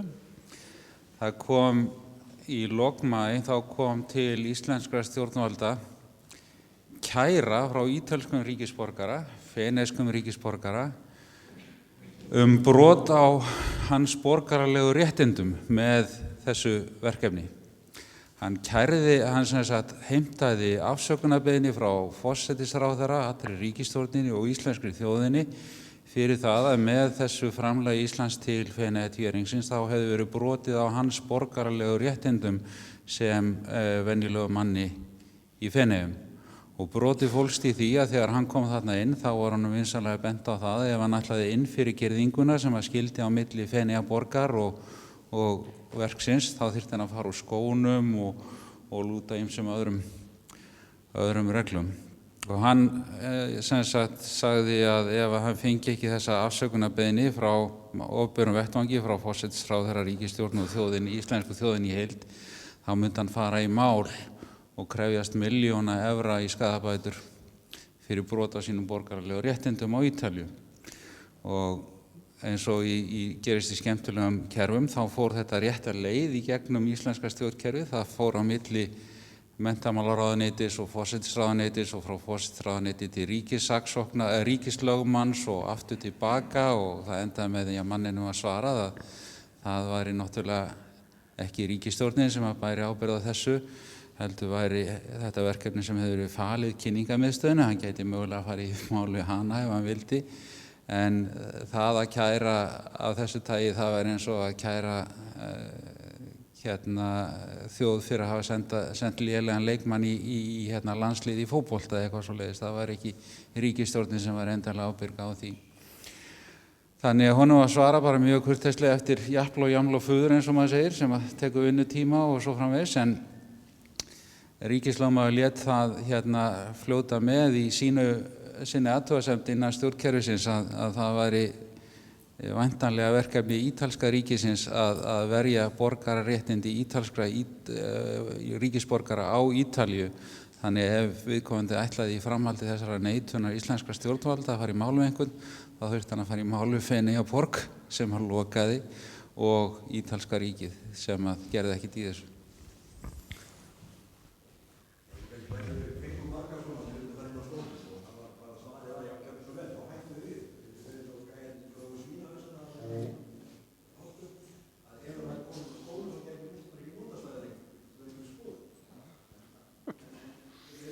Slá vopninu höndunum að þeim. Þá er kannski spurning fyrir, ef það leynist einhverstu að loka spurning. Stefán, hann var að tengja þetta við hugtakið profanasjón eins og það er skilgreint af Agamben, sem það að taka eitthvað úr helgidómnum og færa það yfir í almenna notkun. Og hann vildi meina að þessi verknaður væri sem sagt þess eðlis. Profanasjón, það þýðir í raun og veru að við myndum þýða þar sem vanhelgun á íslensku, en það er þó samkvæmt Agamben ekki það sama og sekularisering eða afhelgun kirkju til dæmis. Heldur er það að taka hið heilaga og gera það að viðfangsefni leiks eða listar. Og það má segja kannski að þetta sé, Agamben hann leiðir þetta allt aftur til þess tíma þegar að gríska leikhúsið setur guðina á leiksviðið og áhorfendur taka þátt í ritúölu leikhúsi. Það er kannski upphafið að svona profanasjón. Hvernig skilur þú þetta? Getur þú fallist á að þetta hafi verið vanhelgun? Það að segja að það hafi verið þessi verknaður þar sem að eitthvað er tekið út úr hofinu eða helgidónum til þess að komast til almennar notkunnar eða þýjumlíkt. Fyrstulega þá Ísland býr ekki í húsum, Ísland býr í hjörtum. Þannig það sem við sögðum við þessar menn sem vildu koma inn á skónum var yfirleitt að þeir gætu, það var ekki, teppi myndu ekki býðast neitt skada, þannig þeir voru velkomnir. En ég lærði orðið profane á Ítalíu, vegna það var aðalargumentið var að þessi kirkja hefði ekki verið afhelguð. Og það var nú eitt hluta verkjunni, það var helja rannsóknarvinna sem Kristóf og Nína og félagar kennslukonunnar lögðu í að finna skjalið í bókasöfnum Feneyjaborgar sem sýndi það að moskan hafi verið afhelguð, neða kirkjan hafi verið afhelguð og afhent til usare profane. Og sko, það eru margar moskur í dag í Evrópu sem hafa svo kallar open mosque, open day. Þá er bara moskan, þá getur hver sem er komið. Það eina skilir að ganga ekki fyrir framan þá sem er að biðja, hvort menn vil koma á skónum, sitja á sér slæður eða whatever, það er bara í höndum þeirra sem koma. og þannig að vanhelgun sko, það er ekki samsvörun milli þess í íslam og kristni að það sem múslimar biðja það er helg athöfn og það skiptir engum máli í hvað umhverfið það er, við getum búið en það var hefði ég verið þarna áfram, ég þurfti því miður að fara til Kuwait bara daginn áður en þetta var lokað, mér hefði örugglega tekist að æsa Bangladeshan upp í það að fara þannig á Markústorg og biðja þar. Það var allavega ég hefði gert það með ánægju. Jæja. Ein spurning úr sal, einhver. Klukkan 2:30, þannig að fundartíma er lokið. Ég held að sé rétt að þakka Listasafni Íslands og Kynningarmiðstöð íslenskrar myndlistar fyrir að halda þetta málþing og auðvitað frummælandum öllum, Stefano, thank you very much for coming og Listfræðifélaginu sem víst að baka þetta líka. Þannig að bestu þakkir öll sem fyrir komuna og fyrir þáttökuna.